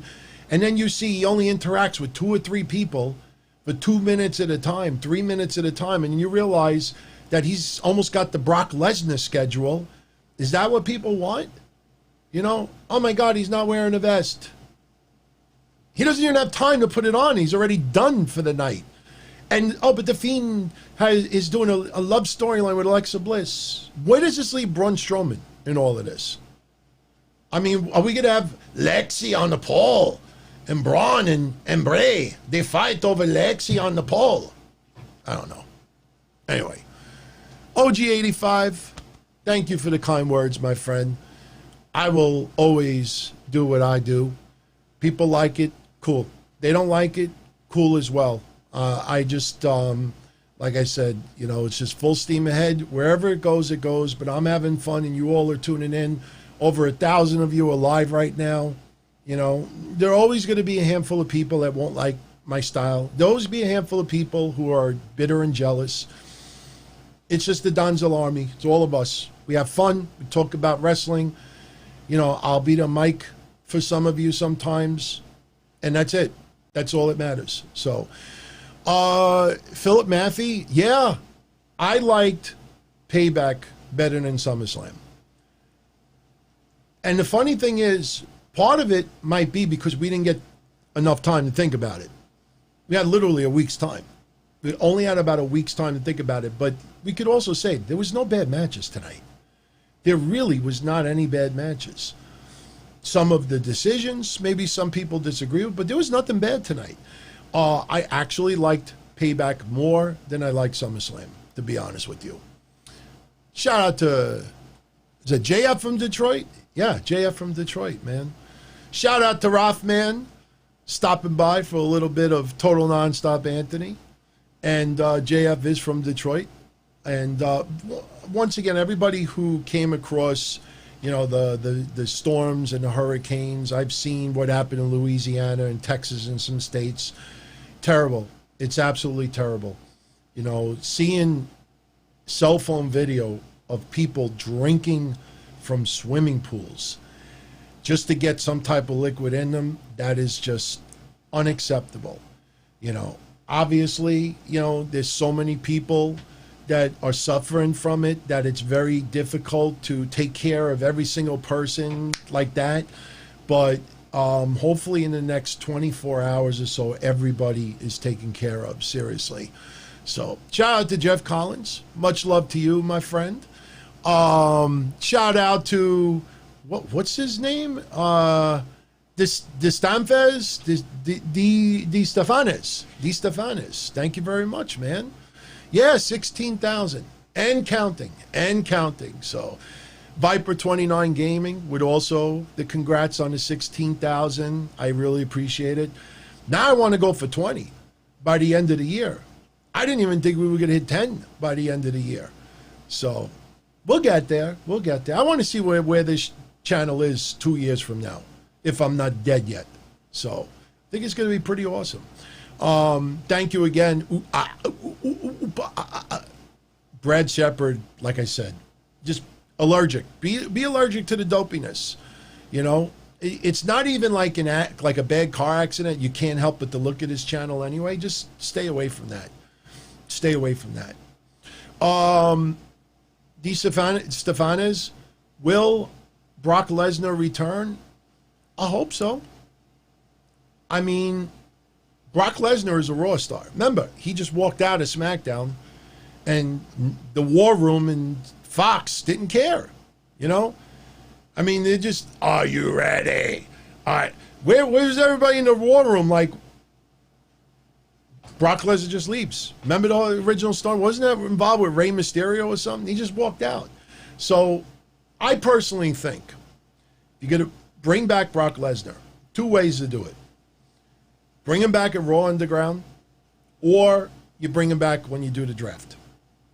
You do the draft. You announce him on the draft, and then he shows up. It's going to be kind of stupid to draft him back to SmackDown after the storyline, but I think that's the two best ways to bring him back. Sure, a lot of people think that Brock Lesnar and Drew McIntyre are going to go at it. Who knows? We'll see, and we'll see soon. Big E needs to change his finisher. Yeah, look, once in a while, it's going to look weak. I mean, that happens to everybody.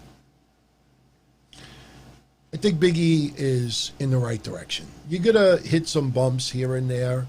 And you got to remember, too, it's not just Big E. It's who he's facing in the ring. Now, Sheamus is an utmost professional. You may not like him, but he is pro through and through. Sometimes you get a little timing off. Somebody's not ready. Somebody doesn't lift, properly, and it could come off a little messy. If it becomes a pattern, and it's funny because I remember when Brie Bella came back, and she had that one miscue. I remember going on my show and a lot of people saying the same thing. She's got to knock off a little ring rust. Then it happened again. Now, I'm not comparing Big E to Brie Bella. The point is that, Big E doesn't have ring rust. But, people are going to always have a moment here and there where a move doesn't come off perfectly. I mean, look at Liv Morgan. I'm not comparing her to Big E either, but Liv Morgan tried to do a move off a rope tonight, and she didn't have enough lift off, and it came off sloppy. It's going to happen. It's his overall arsenal is fine. So I wouldn't be too concerned about that. QT.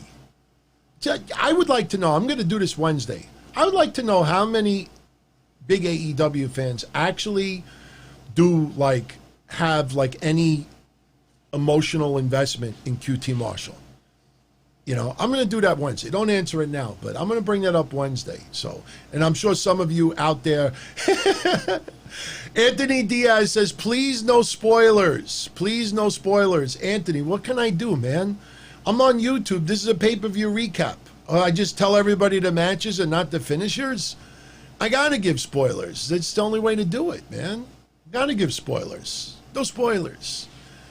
I would just do what Vince did in March. Hit the pause button with Roman Reigns. And then once you watch the pay-per-view, then unpause it. So, no, Anthony was kidding around, honestly. So, anyway, let's get back to the pay-per-view. All right, so we got Matt Riddle beating Corbin. Next on the list, you have, crap. I skimmed through it. So now we got to let it go through. So we'll stop it at the women's tag team match. Not that one, but it's coming up. It's coming up. One more. There you go. Shayna Baszler, Nia Jax, taking on Sasha, No Belts Banks, and Bayley. I said this Friday. I understand why people are upset about Sasha Banks' record defending a title on pay-per-view. I get it. Totally get it. Singles, though. This is part of a bigger storyline. Think about this for a minute. We expected Bayley and Sasha Banks to have a match against each other at WrestleMania. We're now approaching September, and it hasn't happened yet. So you remember when I always bring up the analogy of taking, like the scenic route, and you take, all these extra turns, and, and you end up 1 hour destination turns into 3. They had to make so many pit stops and rest areas and take scenic routes to milk this storyline. And the funny thing is, the storyline was paused as well. Here's another COVID pause. That's really what it is. It's the COVID pause. I think I just titled it, the COVID pause. There was the COVID pause with Roman Reigns, and it was the COVID pause with Sasha versus Bayley. That was supposed to, their split was supposed to happen before April. So when you realize how much time and how many main events and how much focus has been on Bayley and Sasha Banks since before COVID, they didn't just come back from complaining, laying on the rug, as people were reporting. They didn't just come back and suddenly have a feud with each other. There was a story to build it up. They were best friends, champions. They've been the focal point of the women's division for a hell of a long time now, to the point you can't compare it to Becky, Charlotte, and Ronda Rousey, but in a way, you could almost mirror it. And it's funny, because notice how I didn't mention anybody's names twice. You had all of that focus on Becky, Ronda, and Charlotte for WrestleMania, that the entire women's division got hurt as a result. A lot of people, it wasn't that they were all being buried or losing, but they were an afterthought. Becky, Charlotte, Ronda was all the way up here, and everybody else was here. And just because you give somebody a winning streak for a couple of weeks doesn't suddenly put them up here. They never bothered to elevate other people in the process. Even if you're slightly underneath, it was always this: history, history, history, history, history, history. And the whole women's division suffered as a result. So now, and that was last year. That was last year. So now you think WWE would learn by that. COVID strikes, and pretty much it was Asuka, and what I've said for 4 years, the 4 horsewomen and Asuka. Ronda Rousey for a blip, but Ronda, when she was there, she was awesome. She was awesome. But for this year, it's been Bayley and Sasha Banks, and Asuka you could put on that level, but in the end, it's the same people for the last bunch of years. They focused on Bayley and Sasha more than anybody else because they had the titles, Asuka as well. But as a result, everybody else in the women's division, for the most part, suffered as a result. Bianca Belair gets called up. Everybody thought, oh my God, you know, it's going to be awesome. They're going to do this, do this, do this, do this, do that. I mean, they have plenty of time with her. She's very young in her career. She, in a way, the way they've treated her was probably the right way to go.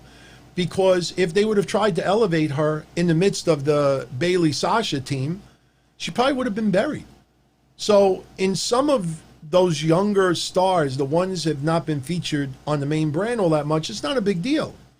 But you look at your Naomi's, for some of you out there, the Dana Brooks, and you look at some of the other women, you know, they have not been utilized well at all this year.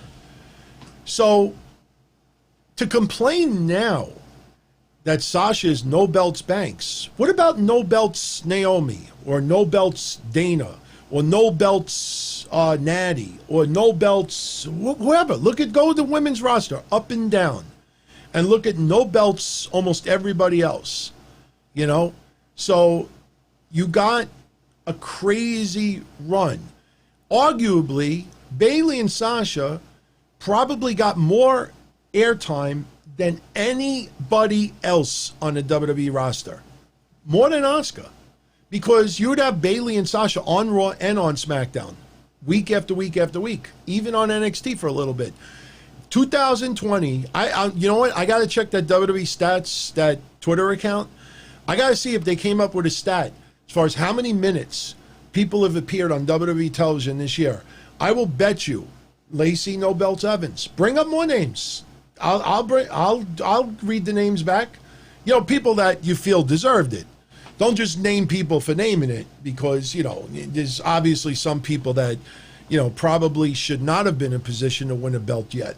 But I personally think Sasha Banks and Bayley there's nobody that has had more TV time than them in 2020. Nobody. Maybe Tom Phillips? Anybody? I don't think so. Liv Morgan hasn't gotten a belt. Ruby Riott hasn't gotten a belt. The IIconics, did the IIconics have a belt this year? I'm trying to remember. I don't remember. But for the most part, I'm talking about, you know, Sasha's had an awesome run this year. And, you know, you got to, at some point, change the direction of the storyline. That's what happened tonight. But I'll say this. Nia Jax and Shayna Baszler had a really good match tonight with Sasha Banks and Bayley. And I even loved the ending of the match. Shayna Baszler had the Muda lock on Sasha Banks. And she had the Kirifuda clutch on Bayley. And Sasha Banks tried to help Bayley break the hold. But what Shayna Baszler did was she grabbed Sasha Banks' hand and used it to apply more pressure on Bayley. And as a result, Bayley had to tap out. So Sasha really did try to help Bayley again, even though Sasha was hitting the submission move as well. But Shayna Baszler hitting two submissions at the same time on both of the champions, it looked impressive. There was nothing wrong with the way that match ended up. So now the storyline will continue. Remember what I said Friday about Bayley's dig to Big E, which was also a dig to Sasha Banks indirectly. If you look at Sasha's reaction to what Bayley said, that obviously is causing the dissension. And that will lead into, I don't know, will it lead into Raw? Will they put them on Raw? I don't know. Should they be better suited to wait until SmackDown? I'd say so. Let Raw tomorrow be featured mostly Shayna Baszler and Nia Jax, and leave it for 5 days of nothing with Bayley and Sasha Banks, and let them do whatever they got to do on SmackDown. That's what I would do. But yeah, Mandy Rose, no belts either. Sonya Deville had no belts. You know, unfortunately, she had to take time off. But I'm happy. to see Nia Jax and Shayna Baszler as champions. I said Friday. I think it's going to be a hell of a lot of fun to see them make fun of each other, take shots at each other, but at the end, they're champions. And that's what happened tonight. Charlie Caruso goes to interview them. Shayna Baszler being a little bit serious. And Nia Jax is pretty much saying, F that, man. We're the champions. We got the belts. And she's looking in the camera, and you could tell Nia Jax, and she's looking in the camera. She's basically saying it to all of the matarazzas that she blocked on social media for the last bunch of months. How you like me now? So I had no problem with this match. It's going to further the storyline of Bayley and Sasha Banks. Remember, you have Clash of Champions coming up third week in September, I believe. Third or fourth week in September. That leaves you about 2 or 3 weeks to announce a match. So will they have Sasha and Bayley that soon? Maybe. Probably. But just keep in mind, next WWE pay-per-view, that will be Clash of Champions. So, yeah, and we're over 1,100 now live. Much love, everybody. If you're enjoying the show, give it a thumbs up. I know it's a little corny to say that, and I have seen other videos where people are like, it's stupid. I agree, but you know what? Like I said, you know, the more interaction, if you don't like the show, give it a thumbs down. That's cool. You know, but, you know, the more interaction, the more these show up as suggestions on other people's pages and stuff. And I'm starting to learn the analytics on YouTube, and I see, you know, how many people check out the show because it was a YouTube recommendation or if it's from somewhere else. So, you know, just interact, you know. And as you all know, I respond to as many as I can on YouTube. So even if you post a comment, it's all good. It's all good. So let's see what happens on Raw tomorrow with Shayna Baszler and Nia Jax. My only concern is what I said earlier. Who do they feud with next? I don't know if I could get into a Riott squad versus Shayna and Nia, because it just feels like that could be a squash. You know, I don't know who they feud with. I got to really think about this a little bit. I don't know. I think for now, you do a couple of skits. You know, you do a little dissension between the two. Unless maybe they bring up more people on the main roster. Who knows? So, next match. Oh, and by the way, you can talk about that later on. So, next match, we had Keith Lee versus Randy Orton. A lot of people said that I'm out of my mind thinking that Keith Lee is going to beat Randy Orton on this card. I know people are still upset about Keith Lee's music changing. We now know what the deal is with CFO, whatever they called him, Keith Lee's music. They changed his music again. You have to forget about the other theme. Unless something could be worked out, which it doesn't appear that it will. Because you got to remember something. There's been talk of Keith Lee coming up to the main roster for a while. Even after Royal Rumble, people thought, okay, he's close. So it's not that, you know, WWE is bringing up to the main roster and, you know, now all of a sudden they're like, wait a minute, what are we going to do about his music? So this was something they knew was going to have to be addressed. They just never bothered to address it until they brought him to the main roster. Me personally, if they knew they had to change his music, you know, especially during COVID, since you don't have any live fans there going, oh, bask in his glory. Since you don't have many people, yes, they have a few NXT stars around ringside. They should have tweaked his music months ago. They should have tweaked it, maybe do a vignette with that music in there or something, and then, you know, they should have done something before. Because now people are complaining, the music sucks, they got to put a t-shirt on him because Vince thinks he's fat and this and that. I don't think he's going to be wearing a t-shirt all that long. I think Keith Lee will take the t-shirt off. You know, this is what I say. I don't mean to be a jerk. Maybe I do. You know, for people on social media complaining that Keith Lee has to keep a shirt on, maybe you should look in the mirror and say, you know, I should speak for myself, you know, because there's a lot of people out there, including yours truly. I won't take my shirt off, so I'm not going to comment about Keith Lee having to keep his shirt on either. But some people are so easy to criticize other things about their attire, but you show yourself. But as far as Keith Lee's new music that changed again tonight, I'm not going to lie, I don't really like it all that much. His NXT music was awesome. It was awesome. That guy has live fans coming back. That is something that is going to be sorely missed. They better add some lyrics, or they better change his music again, because they need something where the fans could interact with Keith Lee. That was one of the coolest things and so much fun with Keith Lee. You interacted. You know, look at, I'm not trying to compare the two. Look at Jericho in AEW.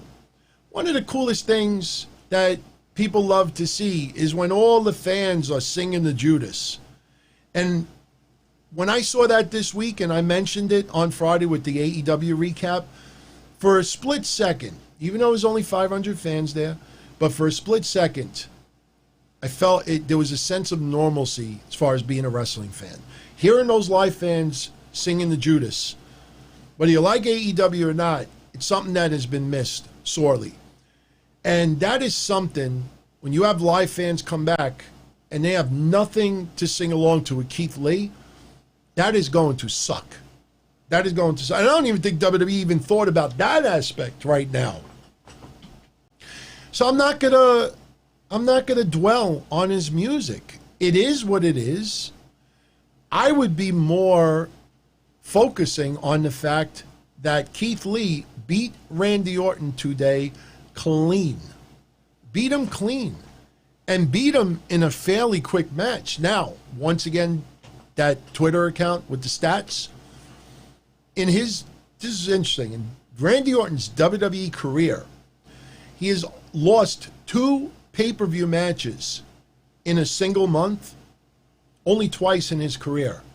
In 2007, he lost to Triple H at No Mercy, and in the same month, he lost to Shawn Michaels at Cyber Sunday. This month, he lost to Drew McIntyre at SummerSlam, and lost to Keith Lee at Payback. So this is the only the second time in Randy Orton's career that he has lost to 2 people on pay-per-view in 1 month. Another little tidbit, that there's only been 2 superstars that had their debut pay-per-view match against Randy Orton. In Randy Orton's entire career, only 2 people has faced Randy Orton on the debut main roster match. Tonight, against Keith Lee, and August 2014 when he faced Roman Reigns. Both cases, obviously, they both won. Roman Reigns won his debut. Keith Lee won his. I think Roman Reigns had a pretty damn good career. Not just because he beat Randy Orton, but still. You know, there was a lot of the match where Randy Orton seemed to be in control. Tried to do the RKO, but Keith Lee hit the Spirit Bomb out of nowhere. Basically it's more of shaking up Randy Orton than anything else. When you hit a power move like that out of nowhere, you know, it could not, I'm just saying in storyline, knock the wind out of you, knock you for a loop. You just got to get the referee to count to 3. That's basically how they did the match today. Will we have another match between the two? Possibly. I don't know how long they're going to keep Drew McIntyre out of the ring, because earlier tonight they announced that Drew McIntyre has a hairline fracture in his jaw due to they say the 3 punts from last week, but I say 1 because the first 2, you know, air balls, but they're selling it as a fracture or hairline fracture to the jaw. How long is he out? I have no idea. Funny thing is, I think the only reason why they said that is for a justification as to why Drew McIntyre wasn't there tonight. What I don't understand in storyline is, you have a hairline fracture in your jaw. Why would you still not show up and try to beat the piss out of Randy Orton? You know? So I thought that was kind of a goofy way to try to explain why Drew McIntyre is not here tonight, because he's got a hairline fracture.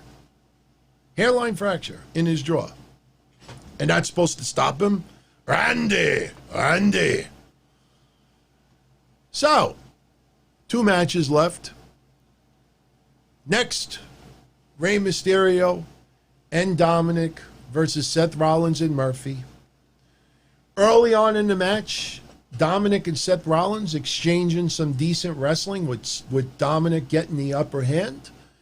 Seth Rollins, I think, caught a little bit off guard, and him and Murphy trying to, just like keep it together, But Dominik, let me tell you something, man. You pay very close attention to Dominik's first couple of appearances on the main roster. Vince McMahon, you're going to start seeing news sites trying to write an exclusive that Vince McMahon is extremely high on Dominik.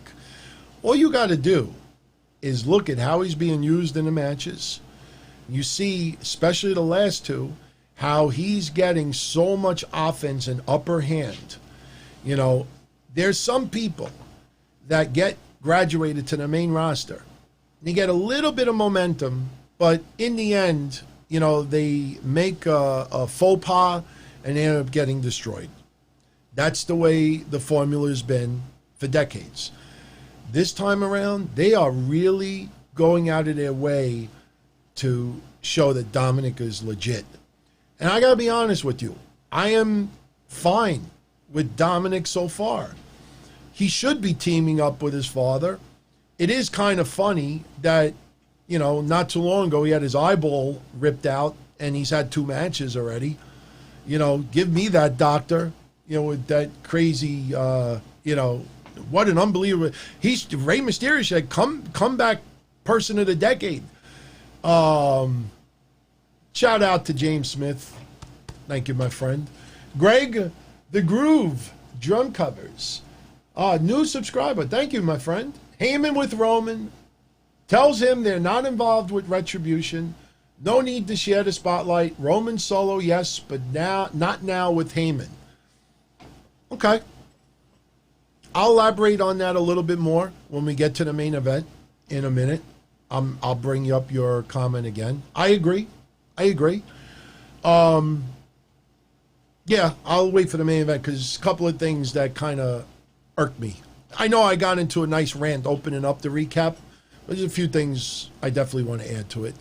But Dominik got the upper hand early on in the match. And if you pay close attention, Dominik early on, getting the upper hand. Rey tags in, and Rollins and Murphy get the upper hand on Rey. Murphy and Seth Rollins, kind of being a little bit slow, teasing Dominik a little bit, that they're beating down Rey a little bit in the ring. But Rey gets the tag to Dominik. Dominik gets a hot tag. And then Dominik, he tried to dive. He climbs the top rope and tries to dive onto Murphy and Rollins, but he was caught by both, and then Seth Rollins hit him with the Falcon Arrow. Rey attempted to get involved, but he got laid out for a while.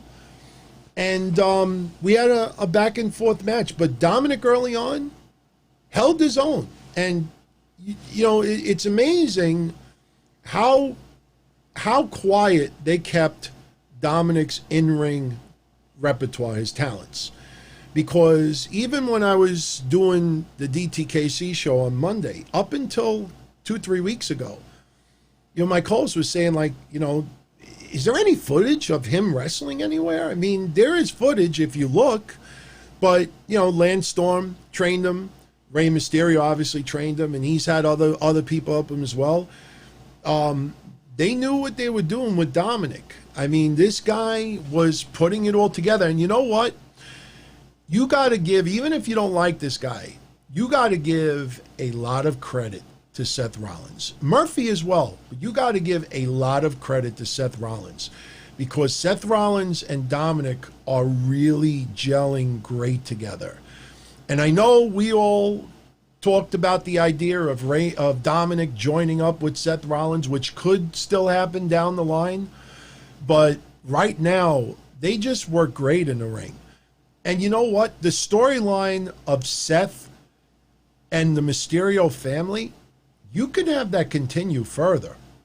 There's no reason to move on from that. Maybe you add one or two people to the mix here and there, but there's no reason that they can't continue this a little bit further. And you know what? Cool to see so many people in the chat giving props to Dominik, because, you know, you look, when he first came up to the main roster, I joked about his hair. I laughed at it. I think his hair is like almost like Carrillo, you know, like, but they've tweaked his hair a little bit. I like his outfit. He actually could go in the ring. And you know what too? He knows where he is in the ring. And what I mean by that, you remember that Elimination Chamber match? Vladimir Kozlov. Talk about a name from the past. He was feuding with Triple H. And it was a pretty big feud at that time. And I'll never forget, they fought an Elimination Chamber match. And I think Kozlov got eliminated. And Kozlov, like, walked by Triple H. Like, didn't even, like, any ring presence. Like, just, like, walked right past him. And forgetting about or it might have even been during the match. He was just like, you got to stay on the opposite side of the ring, or the minute you're next to that person, you got to be trying to attack. He had no ring presence whatsoever. He had he looked lost. And it wasn't too long after that he started, you know, losing that momentum as far as a singles wrestler. Dominik, yeah, double E. But Dominik actually does pretty well. He knows where he is in the ring, and he sells great. He sells great. That's something, like I said, as much as I have enjoyed Humberto Carrillo, and I was one of the few people that praised when he came up to the main roster, and I think his debut match was against Seth, if I remember correctly. But one thing I've always criticized about Carrillo, you know, he turns into a mute when he's in pain or he has fear. When they were gonna, in storyline, squash his eye in the guardrail or the ring steps, suddenly his voice disappeared. He was like, ah. You don't hear any yelling or screaming or begging for his life. So you have Seth Rollins and Ray going at it in the ring. Ray attempts a 619, got the upper hand a little bit, but Seth Rollins ducked. Murphy then attacks Dominik, and Dominik gets the upper hand, and man, possibly move of the night. Do you see that DDT that Dominik hit on Murphy? That was all Murphy, but that looked sweet. That reminded me of the old RVD DDTs when he gets hit with a DDT and he bounces off the ring. That looks sweet. That looks sweet. And by the way, can I say this too? Give WWE a little credit tonight with the noise. We still got that soccer midfield noise, which is crappy, but they started putting in subtly a soundboard. Now, when I did Thunderdome tonight, they encouraged people to yell and talk, all right? They actually came on the screen. I will tell you this, since I was part of it tonight. They did not flash anything on the screen, give a thumbs up or a thumbs down. It was live, but when I first signed up and it said give permission for video, permission for audio, the only message that came up before I even showed up on Thunderdome was that we encourage everyone to be loud. Now, to be honest with you, I could have yelled with a megaphone and no one else in the building was making any noise, and I don't think you would have heard me. I think even though that sounds like a good thing, or maybe they really are making people believe that, the fact of the matter is there's a lot of people doing it from their phones, doing it from, you know, shoddy equipment. Not everybody has great equipment. And when you have really, really bad... You ever watch the news? And I brought this up once before. You ever watch the news and you have like a Skype conversation show and you see the person and their voice is all muffled and it sounds horrible? Imagine 100 people with LED screens, all muffled. It'd sound like garbage. It would sound awful. WWE had a soundboard going tonight because it seemed that you would hear it most when there's a 2 count. Whenever somebody would kick out, you would hear like the sound go, oh, little reaction, oh, go back and watch it. Every time a 2 count, oh. Benjamin, there's no way for WWE to really know people's video quality until they connect. Especially since they want to do this stuff live. It's very, very difficult. I mean, I think they probably place the better connections more in the ringside area. But, you know, I just don't think that a lot of people's voices was really coming across the arena. Like I said, I could have yelled the top of my lungs and it could have been dead quiet in the arena. I don't think you would have heard it. But WWE is... Now, look, I don't want forced cheers or forced boos so they push a certain narrative about a particular wrestler. I don't like that. But there's nothing wrong with a 2 count or somebody hitting a power move. Sheamus hits the bro kick. There's nothing wrong with hitting a button on a soundboard and just hearing everybody go, oh, like popping for a move. Not popping for a decision. Reaction to a 2 count. Reaction to a move. It's not hard to do. I mean, I got a soundboard here. I mean, I don't have special effects really hooked up that I could start doing it. I only really have... Ho, ho, ho. Green Giant. I don't know if you heard that or not. But the point is, you know, you just hit one thing.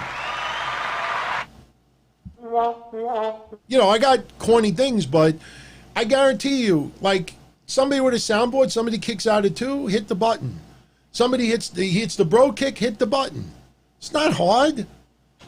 But they definitely improved a little bit tonight. So anyway, finishing the match, because we're almost at 2 hours, so we definitely want to get out of here very soon. But towards the end of the match, Dominik and Murphy, they're brawling outside the ring. They get back in the ring. We have Murphy and Seth Rollins attacking Dominik, trying to lay him out. This leaves Ray and Seth Rollins in the ring. Seth Rollins beating up Ray. He's in the ring, throws him out of the ring, throws him in the barricade, the ringside area. Then he's taunting Rey Mysterio, saying, where's your son now, Ray? Where's Angie? Where's your family now, Ray? And Seth Rollins tags Murphy, and you hear it audibly. He instructs Murphy to kick Ray in the head. So Murphy goes to kick Ray in the head. Ray moves out of the way, and Murphy nails Rollins instead. So Ray is then, Dominik enters the ring. Dominik throws Ray outside the ring, and Ray dives into Seth Rollins. So now Dominik is in the ring with Murphy by himself. Ray is outside the ring with Seth. Dominik hits the 619 to Murphy, and then the frog splash, and 1, 2, 2, 3. They get the win. So Dominik pins Murphy. So you know we will have a little bit of anger by Seth Rollins on Monday. It'll be interesting if he wants to punish Murphy because of what happened. You know, I know there's been some times here and there where Murphy and Seth Rollins seem to be not on the same page. I remember Murphy having a little bit of second thoughts when Rollins, you know, with the eye stuff, you know, leading into the Rey Mysterio match. But then we have Murphy, you know, with no concern whatsoever, doing what he did to Aleister Black. Do you think there's any chance that Aleister Black could join up with Rollins? I don't know. But no, Ray, I don't think Rollins is mid-card at all. I don't think so at all. No, not at all. Right now, that job is to get Dominik on the next level, try to get Ray on the next level with Dominik, you know, as a tag team. There's nothing wrong with them feuding a little bit more. Seriously. I think this is going to segue to something else. Who knows? Maybe Murphy ends up getting rejected. Maybe, or you know what? Maybe Seth Rollins brings in Aleister Black and Murphy is not thrilled about that. Who knows? They got to do something with Aleister Black. Aleister Black obviously will have a match against Kevin Owens. Kind of wish it would have happened tonight, but I really can't complain about any of the matches tonight. If there was any match tonight that I kind of wish did not take place on the pay-per-view, and hear me out when I say this, it would have been Keith Lee versus Randy Orton.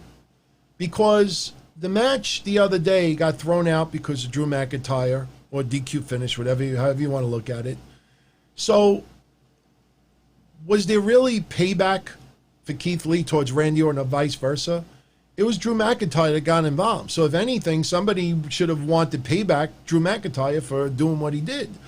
So there was really no reason for that match, sort of. In the Riott Squad versus the IIconics, because they've had some matches, I could see them having a payback match.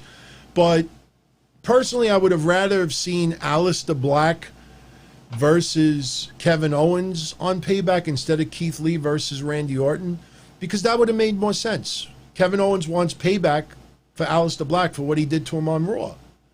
And the match was extremely fast, too. So I could picture more Kevin Owens versus Aleister Black, and Aleister Black hits the Black Mass out of nowhere, gets the win.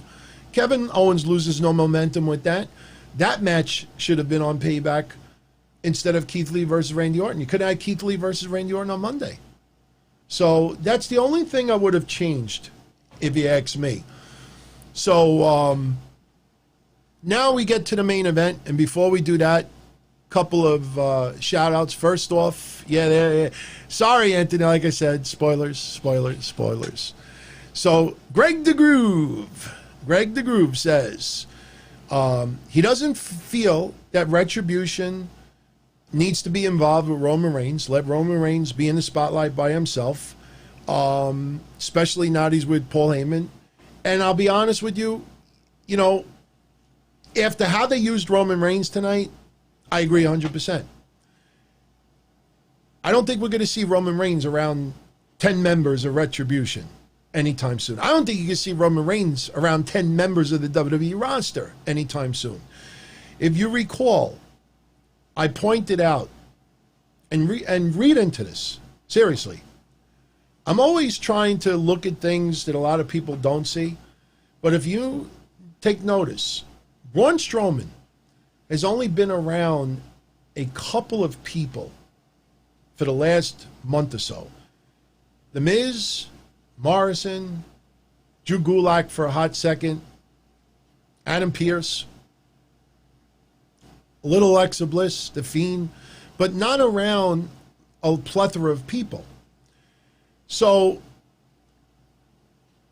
you have The Fiend. And if you look at The Fiend, and I have brought this up many times before, and there's obvious reasons. I don't have any problem with it, but The Fiend, him and JoJo just had a newborn. The Fiend has older relatives in his family. They're very, very concerned about COVID. So it's not that The Fiend just gets sequestered in a hotel for the next month and he's not around his family. He wants to go home to his family at night. You look at The Fiend. The Fiend has been around on camera, for the most part, Adam Pearce, Vince McMahon, Braun Strowman, Alexa Bliss. Very similar to what Braun Strowman has been around for the last month as well. The Fiend hasn't been around Miz and Morrison, but The Fiend has been around less people. Now you got Roman Reigns in the mix, and Roman Reigns, who has he been around since he returned?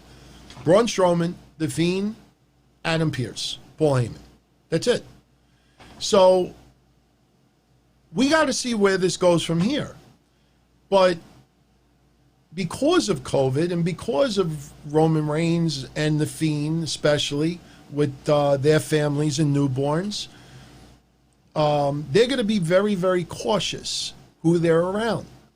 So I guarantee you with The Fiend and Roman Reigns, that feud will probably continue because the Fiend and Roman Reigns are in similar situations, and if they're not around anyone else for the most part, other than Adam Pearce and Braun Strowman, then they could interact with each other because they're not worried that the other party has been interacting with a whole bunch of other people on the roster.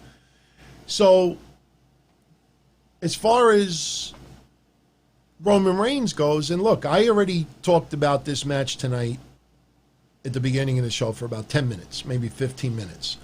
So there's not much for me to add to it, but I'll say this. The fact that Roman Reigns, you already have that feeling, well, you already see it, that he's not going to be around a hell of a lot of people. If he's not going to be around a lot of people, he can't be around Retribution. Can't be around them at all. So I agree with you. I absolutely agree with you. So shout out to Jonathan E. And Neil Ray says Dominik turning heel, taking Murphy's place. I like that, but Dominik right now has no reason to hate his father. Dominik right now has no reason to want to join up with Seth Rollins.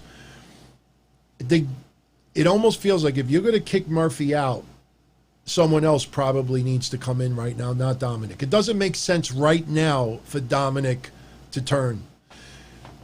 I kind of, now look, since Austin Theory obviously is not with Seth Rollins anymore, you almost feel like there needs to be a third man because Murphy needs a tag partner other than Seth sometimes. So I would like to see Seth Rollins introduce Aleister Black, and Murphy is not happy with it. But Murphy goes along with it. Murphy reluctantly teams up with Aleister Black. Remember, a lot of people forget, Murphy and Aleister Black, they worked together not too long ago. So that's a pairing that would work well. Absolutely, man. So let's see where it goes. And you know what? You can have Aleister Black, Murphy, and Seth Rollins versus Ray, Dominik, and Kevin Owens. I could see that being a 6-man tag match. Who knows? Maybe it happens on Raw. And then I could replay this clip Monday night. No, I'm kidding. I won't replay it, but we'll see where it goes. But I kind of like, that going that route. So now we go to the main event. We got the Fiend defending the title against Braun Strowman and Roman Reigns. Now, adding to what I said earlier, throughout the night, as I said before, the storyline is Roman Reigns going to sign the contract? Now, just think about it the other day. Vince McMahon gives the job to Adam Pearce to do. Adam Pearce fails. So in storyline, why isn't Vince McMahon? Sign the contract, damn it! Where did Vince go? To the bathroom? Like you have an interviewer chasing around. Will Roman sign? Will Roman sign? Will Roman sign? Will Roman sign? Will Roman sign? Will Roman? Of course he's going to sign, but the whole contract signing was stupid. I brought this up Friday. Why would Braun Strowman have to be bribed with Drew Gulak to sign that contract? Braun wants to rip both their heads off. Braun should have signed it with Drew Gulak's blood. The Fiend is not going to sign. He's a monster. The Fiend doesn't know how to sign, so Bray Wyatt signs for him. Roman Reigns shows up at SummerSlam, destroys everyone, and Roman Reigns doesn't want to sign the contract. Took him 3 days to read 3 pages. So, I don't like it. Who said this? This was Jonathan E. says he can't wait for Paul Heyman to turn on Roman Reigns once Brock is back. I'll be honest with you. It'd be interesting if Paul Heyman is in. Well, they're in the same building. Remember, Paul Heyman being the advocate of Brock on Raw, Paul Heyman being the advocate of Roman on SmackDown, and maybe Survivor Series or something. There's a little interaction where they bump into each other. Be an interesting dynamic to see Roman Reigns and Brock Lesnar on the same page. But and you know what? I saw a lot of people saying this the other night too. I wouldn't read too much that Paul Heyman is on SmackDown. It's sure he's going to bump into AJ Styles because of all the things AJ Styles has said recently about Paul Heyman. But they were going to bump into each. See, that's the funny thing. Let me just show you stupidity of some people out there. What I was hearing from a lot of people over the weekend and reading online is that, wow, I wonder how AJ Styles and Paul Heyman are going to get along now that Paul Heyman is on SmackDown, and AJ Styles, after calling him a liar and all this stuff, oh my God, my God. And like I stopped and I just nodded my head. I'm like, do these fools forget that Raw and SmackDown are both in the Amway Center? That a lot of the roster is in the building at the same time? So it's like Paul Heyman wasn't there at all for all of these weeks and months that they were. This is just stupid. It's stupid. It's not like they're in two totally different states. So, but again, the whole night you have everyone wondering if Roman Reigns is going to sign the contract. So the match starts, and it's the Fiend versus Braun Strowman. And they are battling it out. They're battling outside the ring, going through tables, very, very physical. They keep showing Alexa Bliss in the back, looking at the monitor. Not as nice as a monitor as the Beast. So, you know, I maybe I could show everybody the picture of the monitor I got now. Let me see if I could pull it up. Yeah, I got it right here. Oh, wait. No, maybe I don't. Oh, no, I deleted it. I'm sorry. Sorry. Forget that. I'll show you next time. But you have Alexa Bliss suddenly looking at the Fiend again. For 2 weeks, there was nothing. And now because Nikki Cross brings up the dreadlock, that suddenly she's looking at him again, it feels like to me, I have no idea. I'm sure Ringside News or one of these god-awful websites will try to report it as exclusive news, that maybe as of 2 weeks ago, the idea was to not have Alexa Bliss and The Fiend together because when The Fiend won the title, Alexa Bliss wasn't involved at all. Nothing. But Roman Reigns came back and Vince decided to put the title on Roman Reigns. And now because The Fiend doesn't have the title anymore, that they decided to once again do a storyline with Alexa Bliss and The Fiend. Would not surprise me if that's the case, because it makes no sense. When she kept slapping Braun, knock out of it, knock yourself out of it, and Braun's like, I don't need you in this and that. Going into the pay-per-view, why was she not a factor? Why didn't she help Bray Wyatt win? Why was she not on the monitor? Was she busy having coffee? You know, so it just feels like sloppy. It feels messy. She's looking on the monitor. I could care less. I'm happy that she's back on TV and she's got a little bit of a storyline. But again, I'm kind of like concerned where this goes. Is she going to be featured in the Funhouse? You know, I don't know where this goes from here. But Braun and Bray are brawling it out. And at this point, I'm on Thunderdome, so I'm trying to prepare for the show, but at the same time, I'm like,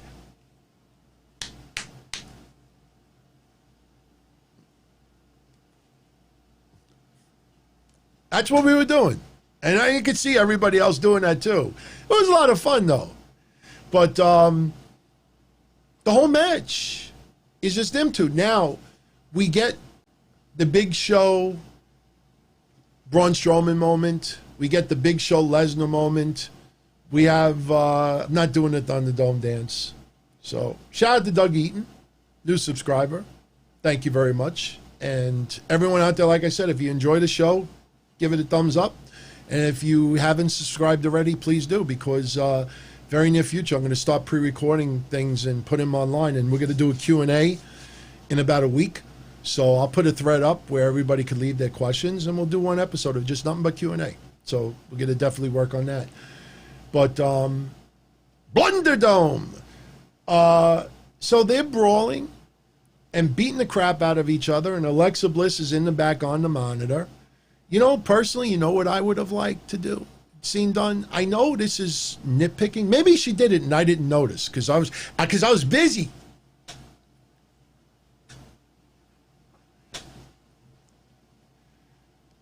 You know what I would have liked to have seen? Whenever they shown whenever they showed Alexa Bliss on the monitor looking at Bray, not that she looks concerned. This is what I would have liked to have seen. Now, unfortunately, I don't have long hair, so I can't do this. And please tell me if she did this, because I don't recall. Because like I said, I was busy. No, she should have done this. Seriously. As stupid or as little as this is, anybody know what I'm going to do? She should have done this. You ever see girls, when they like a guy and they got a little crush, they start playing with their hair and twisting? She should have been twisting the braid. She should have been showing like a little bit of sexiness and twisting the braid. She should have been twisting the braid. Was she doing that? John says she was. You kidding me? James, she wasn't doing that. I can't repeat that, but she should. Was she really doing? She was? Wow. I did not see. I swear on my mother, I did not see that. But good. That's what she should have been doing. She should have been playing with that one. Now, let me tell you what should have happened also. Remember when Alexa Bliss was trying to slap the sense into Braun, like almost like Sheer? What was that movie? Fried Green Bananas or something? No, it was Moonstruck. Remember Sheer and Moonstruck? Snap out of it. Remember when? And I hated that movie, by the way. I'm just bringing it up because that's the only movie I remember where somebody just slapped and said, snap out of it. How Alexa Bliss tried to slap sense into Braun Strowman. You know what needs to happen? Nikki Cross needs to show up with a pair of scissors and say, Lexi, this is for your own good. And she cuts the dread off. Seriously. That's what Nikki Cross needs to do. I mean, it is kind of stupid because all Alexa Bliss is say, no problem, I got this hair, I got this hair, I got this hair, I got this hair, I can have dreads everywhere. You know, I don't have Vanessa Del Rio down here, so I can't do it down there, but just in symbolic, Nikki Cross needs to cut that dread off of Alexa Bliss. I don't know what you all think about that, but that's what I'd like to see. But 90% of the match is going on. Bray and Braun Strowman come off the top rope. They land on the ring, and the ring breaks. Again, kind of like the Brock Lesnar Big Show, Braun Strowman moment, which looked great. Absolutely looked great. And they're laid out a little bit. And then finally Roman Reigns' music hits. Roman comes out. Now he signs the contract. And he hits the ring. And, you know, he looks like he's going to get the win. And he tries to, a couple of pin attempts, kicks out, beats up on Bray a little bit. They go outside the ring. And, you know, ultimately Roman Reigns pins the Fiend and gets the win. And I was expecting something more. It felt very uneventful towards the end. It felt like what I said earlier. Felt like the pause button. It almost feels like what his t-shirt says. Wreck, leave. You know, I mean, it's fine for Brock Lesnar, you know, like, or, you know, you show up for a minute, you destroy and you leave. But I don't know how many people liked Roman Reigns coming out, 2 minutes, getting the win, no real controversy out of it. I don't think it's heelish to be wrestling for 2 minutes. Arrive, wreck, leave. All right, that's fine. But so far, Roman Reigns is back. Yes, he has Paul Heyman by his side. And yes, Paul Heyman will cut promos. The problem is there's no live fans there to chant. There's no live fans there to chant, you sold out. There's no live fans there to do what because they're heels. There's no live fans there to go along with Paul Heyman stuff. So Paul Heyman's going to be in the ring and there's going to be LED people there. So I don't know how well this is going to come off on TV.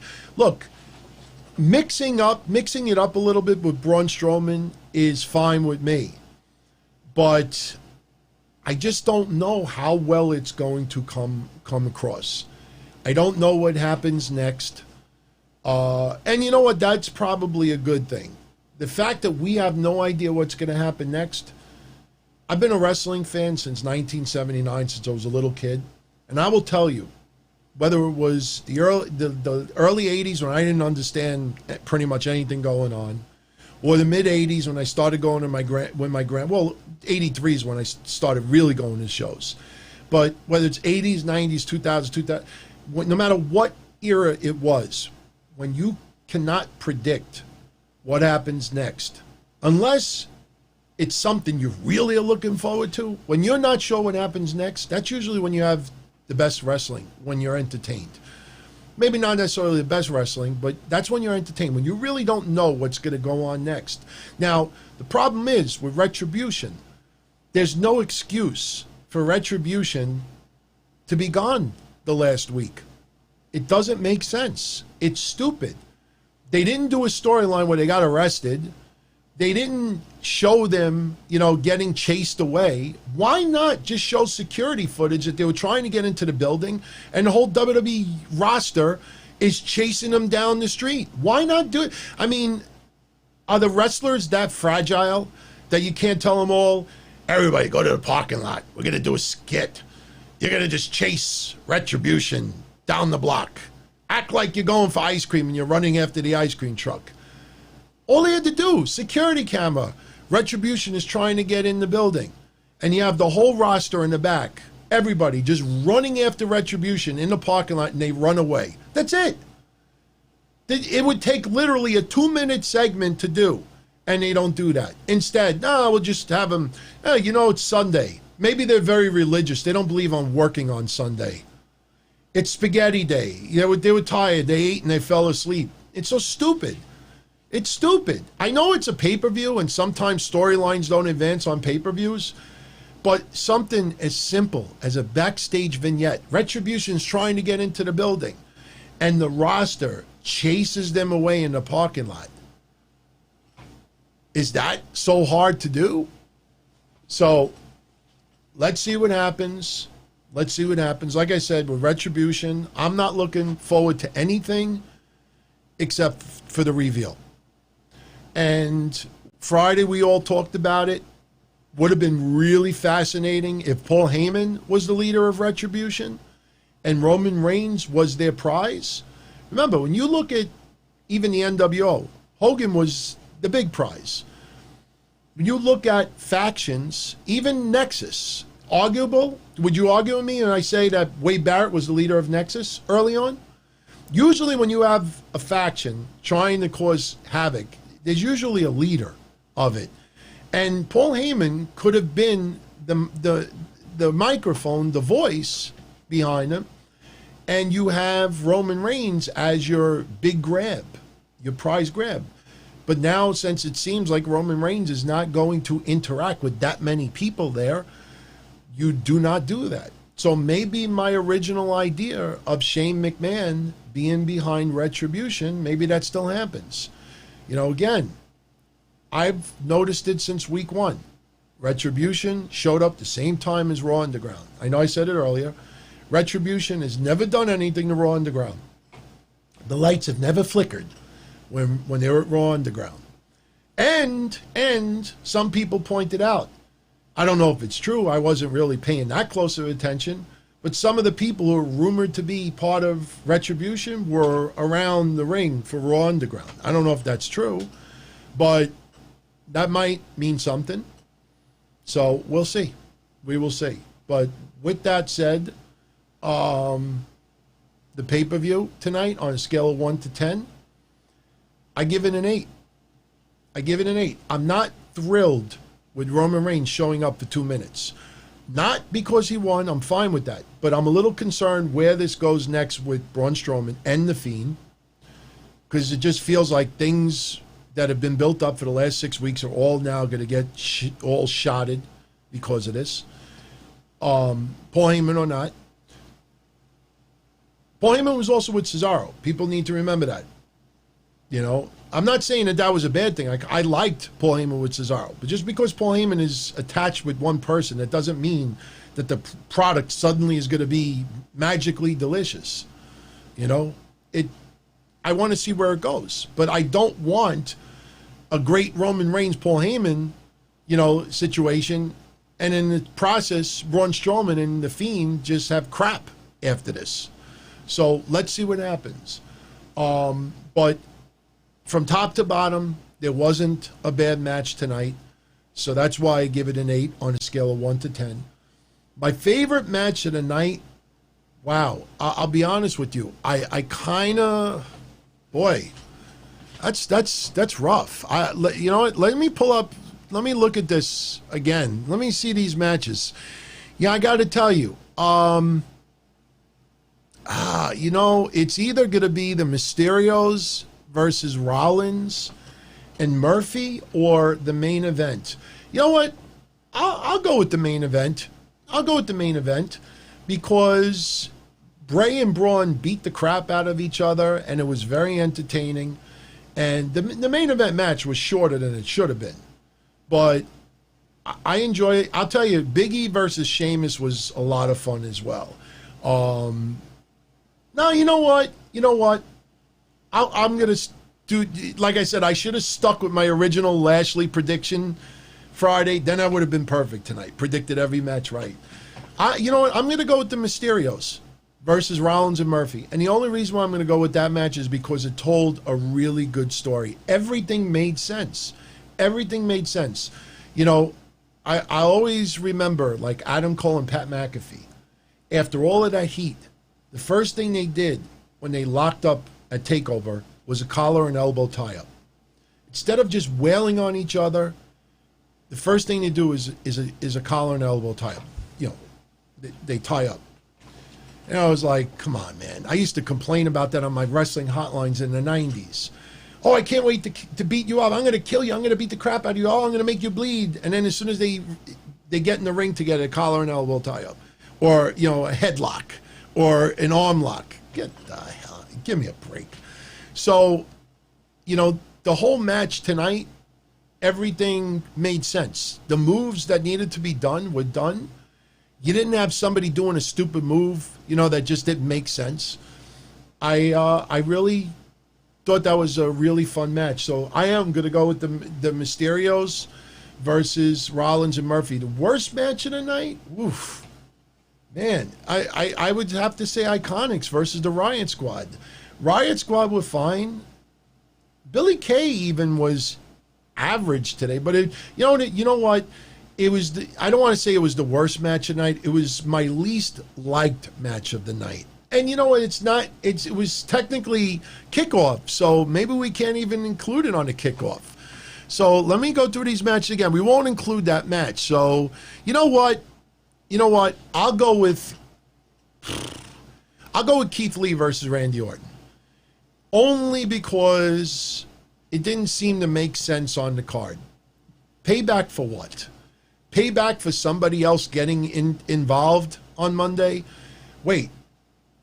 Keith Lee wants payback for what Randy did to Drew? Well, that's pretty damn noble of you. That was also noble of you, and storyline, of giving up the North American Championship, you nitwit. Now you ended up with no belts. Oh, I made history. I have 2 belts. I'm going to give one away because I'm noble. And you ended up with nothing. So I want payback for what Randy did to somebody else? I don't think, again, that match was fine. I liked that match. I'll say it was my least liked match of the night because it didn't need to be on Payback.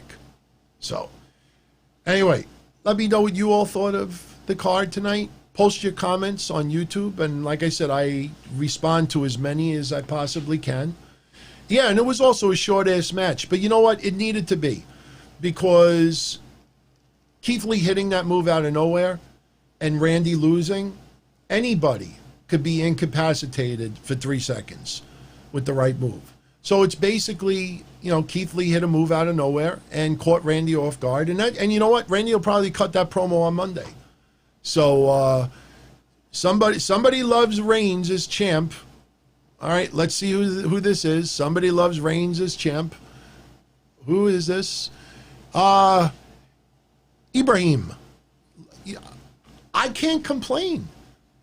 I will tell you right now, if the Fiend is not sacrificed, if, like I said, the last month to a month and a half, they have tried to rebuild the Fiend. Because, like I said, you look on social media with a lot of people saying, like, wow, this is stale, funhouse. Booker T just said Braun Strowman's championship reign was pretty much blah. I blame it on COVID, but Braun Strowman, what has he done? Remember what I said. Add up how many minutes Bray Wyatt has wrestled since March. I think people would be shocked. You add up how many minutes Bray Wyatt has wrestled since March. I don't even think it's 30 minutes total. It's that low a number. So as long as you don't ruin the momentum of what Braun Strowman has done over the last 6 weeks, and you don't ruin what you're trying to repair with the Fiend, then I'm completely fine with Roman Reigns as champion. But if those two wrestlers end up in limbo, and the big storyline is Alexa Bliss having a crush on the Fiend, a man who has now lost twice, well, really once. I mean, he lost the that match. Well, actually, no, he only lost once. He beat Braun in that special match, the Swamp match, and he beat Braun. No, yeah, he lost only once, but I don't know if that's the storyline for the Fiend for the next couple of months. That doesn't seem to involve much wrestling. Roman Reigns is probably going to continue a feud with one of those two. It almost feels like he might have to continue his feud with Braun. I don't know. Like I said, I'm fine with either one of them. You know, having, their momentum continue while Reigns is champion.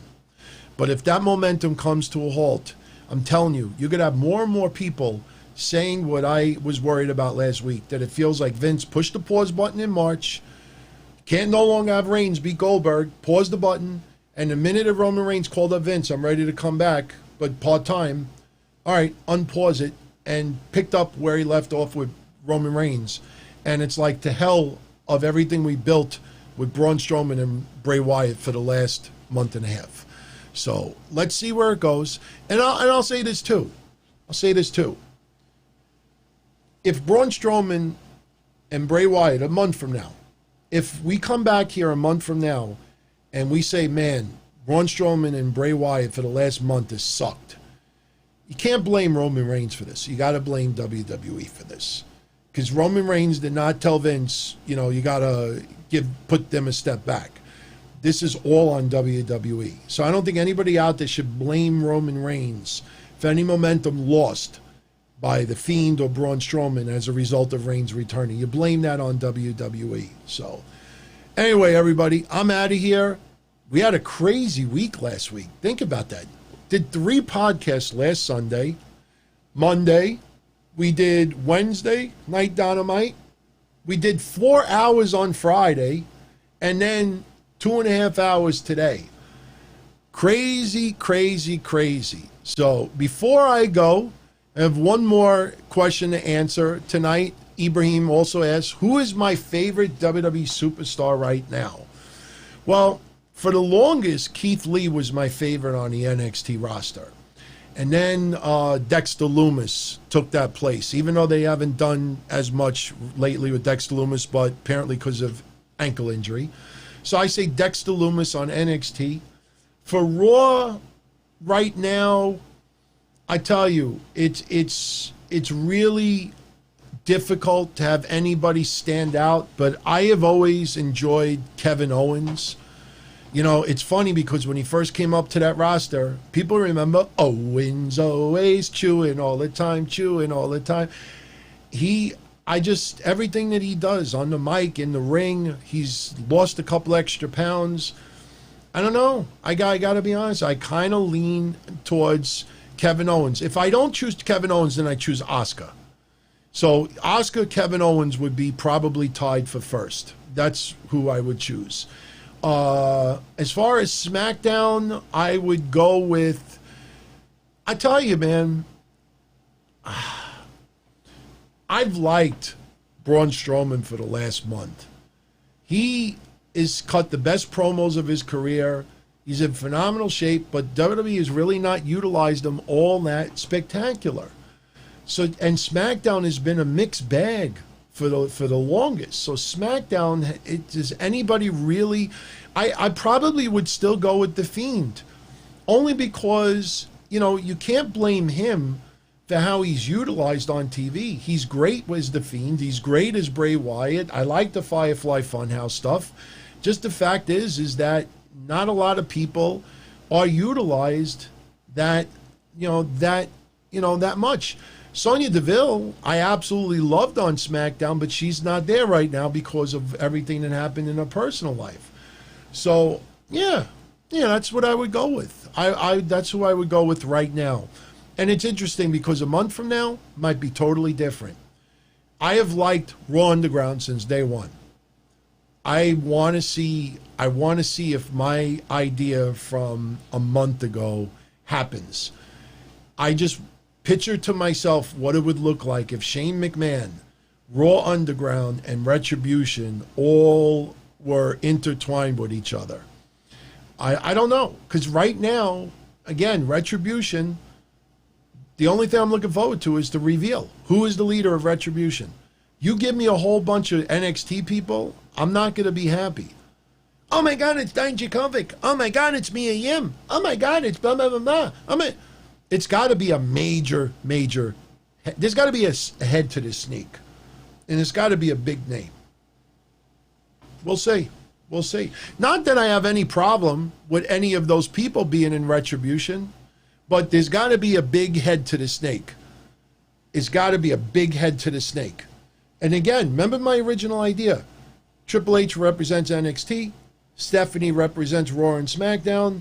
Shane McMahon represents Retribution and Underground. So, wow, Super Chats don't want to let me leave. Don't want to. I have to answer Ken's because he was kind enough to send it. So it's the right thing to do. Am I still a mark for Hogan since my grandmother? Yeah, I'll always be a fan of Hogan. Look, Hogan has me blocked for years, and me like an idiot when Hogan was asking for everybody's apologies and forgiveness, I wrote him a 2-page letter apologizing to him about all the things I said when he was doing Hogan Knows Best and all this other stuff. I got blocked over it. Told him about my grandmother, and somebody mutually was going to get it to Hogan through a manager. I don't want to say who the manager is. I think you can figure it out. And I know for a fact that this person gave the PDF to him, and nothing. All that about begging everybody or asking for everybody's forgiveness, he just wanted it. He didn't want to give it. So, but as a fan, I will always be a Hulkamaniac because my childhood, too much Hogan made me feel good. Great memories of my grandmother. My grandmother just loved him to death. And if she was still alive, she'd be very disappointed. Her heart would have been broken for what some of the things he's done. I truthfully believe that he has learned from his mistakes. Early on, he was probably crying more because he got busted and because he got banned from everywhere. But I think he has learned over the years. But it's not my place to be the judge because he wasn't, talking to me. He was talking to, the black community out there. But, what he did was disgusting. It's inexcusable. But I still, I will still always be a Hulkamaniac. And I will admit it, and I've admitted it before, when I see all this bashing on social media, especially people that are just looking for attention, when he shows up on WWE TV once in a while and gets a crazy pop or a real good reception, it always puts a smile on my face because I'm like, yeah, there you go, losers. there's people that are truthfully offended, and I'm not talking about you. I'm talking about people who say stuff on social media simply because they just want 100 likes out of it. You could pretty much see on social media who is desperate for attention and who are there just, talking, just having regular convo with you. So, and I do agree. It should be Roman Reigns, what we were saying earlier.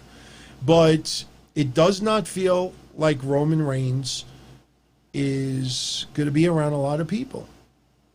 And look, if we get the bigger news outlets out there, the real wrestling news outlets out there, if they say that Roman Reigns agreed to come back, but in a limited capacity because of COVID still being around and because of concern for newborn and his family, how do you go against that? Do you say, you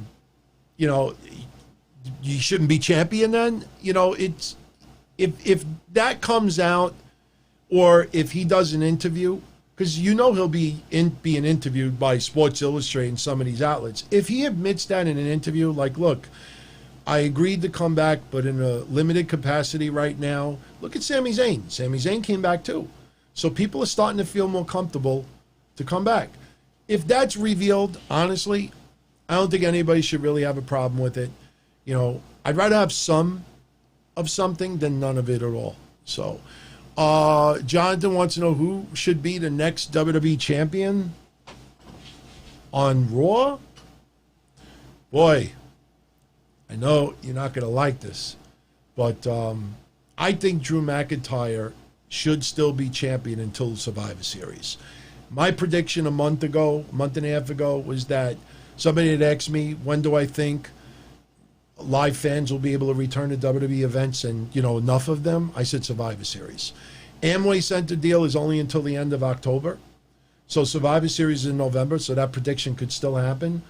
I think Drew McIntyre needs to have a little bit of work in front of live fans and see how they react. And you go from there. But as much as you all are going to hate me for this, the only person that comes to mind down the line, Brock Lesnar. Brock Lesnar moves the needle on the ratings. If Brock Lesnar's back on a regular basis, there's a bunch of people that I'd like to see Brock Lesnar versus Keith Lee for the title. So I'm telling you, I kind of feel Brock Lesnar comes back and late November or December gets the title. And maybe that builds up to Brock Lesnar versus Keith Lee at WrestleMania next year. Just thinking outside the box. But remember, too, we got to see what his Retribution storyline goes, because there might be some major names in that, and maybe one of those names ends up getting into the title picture. That would be a major swerve. I would love to have... We talked about it on Friday for quite a bit. I'd love to have Roman Reigns be the golden goose of Retribution. You have a faction, you have a major, even when CM Punk, with his Straight Edge Society or Nexus, you have a big name leading a faction. That is a big deal.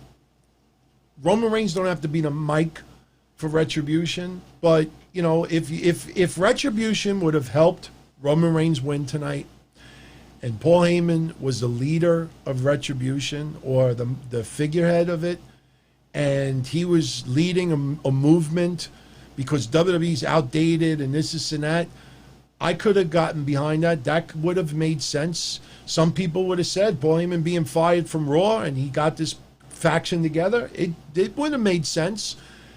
And hell, maybe something still does happen.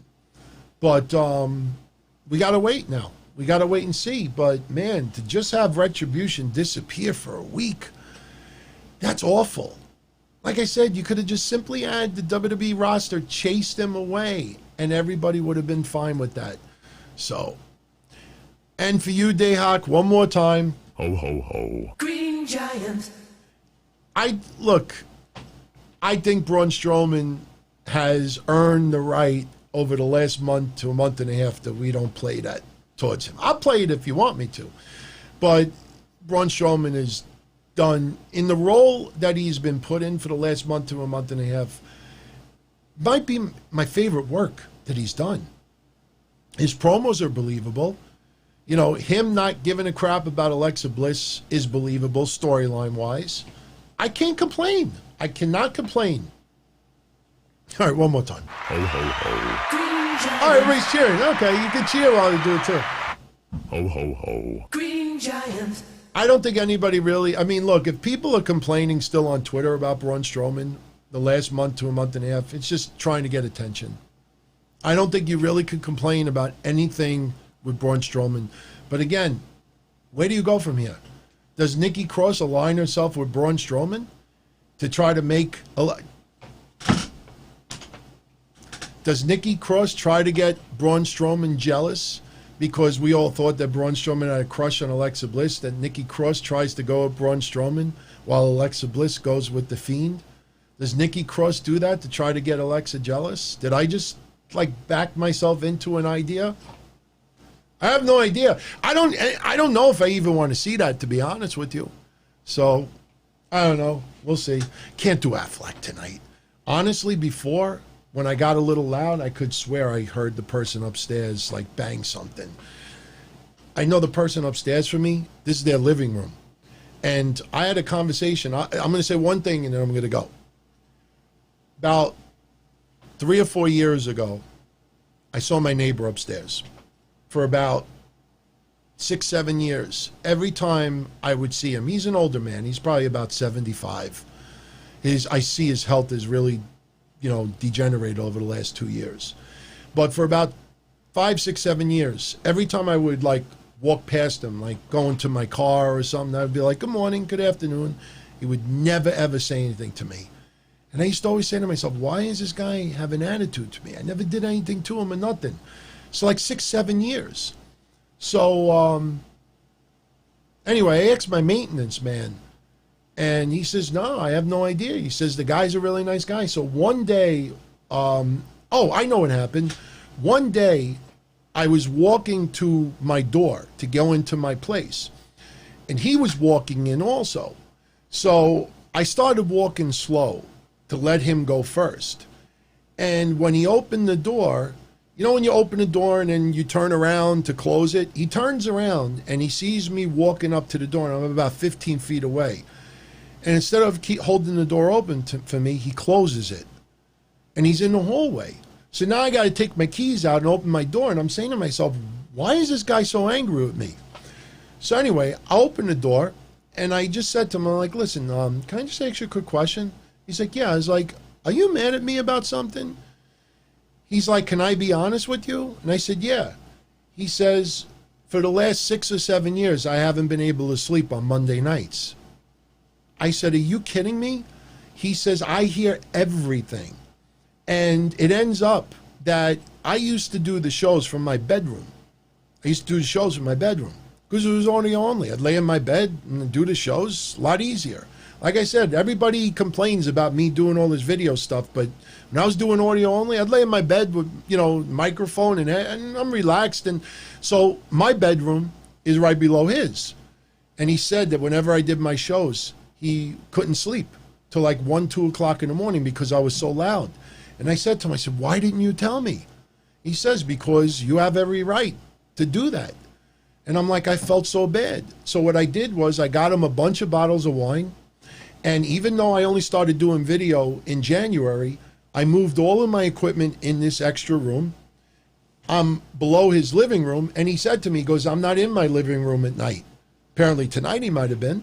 But I put up, foam on my ceiling. I glued foam I'll show you pictures one day, but I put foam everywhere, try to soundproof the room. And I had said to him, I'm like, do you hear anything? He says, no, I really don't hear anything. Oh, very, very little. He says, but it's not bad. So ever since then, I've been doing shows in this room because I felt so bad for that guy. But, when I'm loud, it probably still goes through the roof. So... yeah, but if I do the Affleck stuff, I got to do it during the day. So, but I want to thank you all for tuning in. amazing, man. It's amazing to do this much, in a week. It's crazy. I mean, if you really think about it, we must have did like 25 hours of shows. Maybe 20 hours of shows. It's like it's almost a full-time job.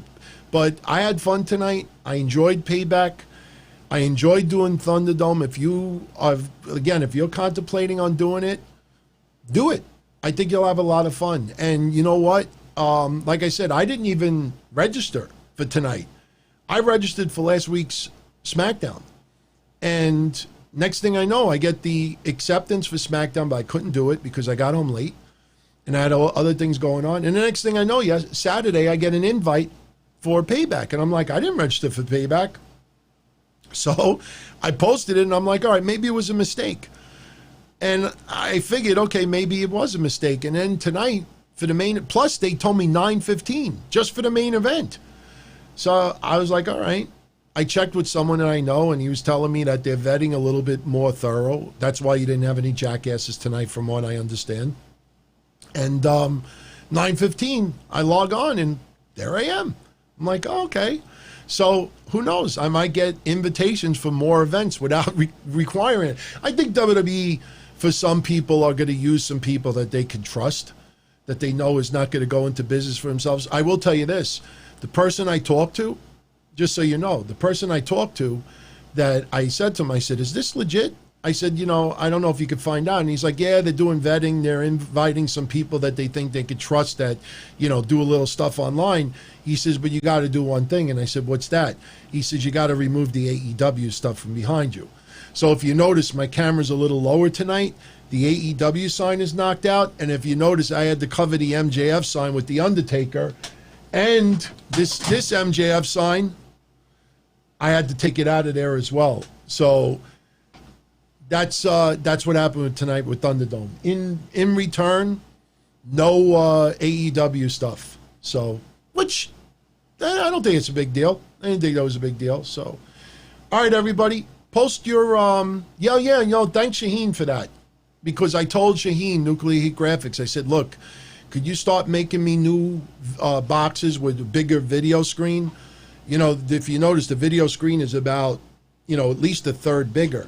And they're going to get even bigger than this. So you'll see new templates come for Mondays, Wednesdays, and Fridays soon, because a lot of people have been asking for that. So, like I said, we're only doing this 7 months. A lot of people out there have been doing it 7 years, maybe longer. So we still got a long way to go, but I like where we're going. Broke 16. Oh, now we're at 16,100. So, and shout out to everybody tonight who mentioned that they registered. I love it. And, you have any ideas you want to share, things I could do, post them, and if you have any criticism, post them as well. I know some criticisms might have to do it Monday, unfortunately, and there's nothing I could do with that. But I will tell you that when you get me, you always get 110%. So that I promise. But everyone, have a nice night. I'm going to jet out of here. And if you're not, no, callers are going to be the next step, Darren. Laptop, remember I said I was missing a cable? This is the cable, all right? It's not just, I had to get this so I could use one mouse and one keyboard for 2 computers. I'm going to hook up the computer that I don't have to use on Mondays anymore. I'm going to hook that up to the same monitor, and I'll have calls on the screen, and we'll be taking calls. So that'll happen within a week or 2. So that is next in line. But if you're around tomorrow night, Monday night, after Raw, 11:05 p.m., come right here again. I will be here. We'll talk about Raw. We'll see if we have any shifts with Evolution. Evolution. It's late, everybody. It's almost 1 a.m. over here. Any shifts with Retribution, any shifts with Raw Underground. And let's hope we don't get a abrupt title change tomorrow night. Not with Drew, but with someone else. There's some rumblings going around. So, all right, everybody. I'm out of here. Have a great night. Much love as always. I'll catch you on Monday night. Ciao.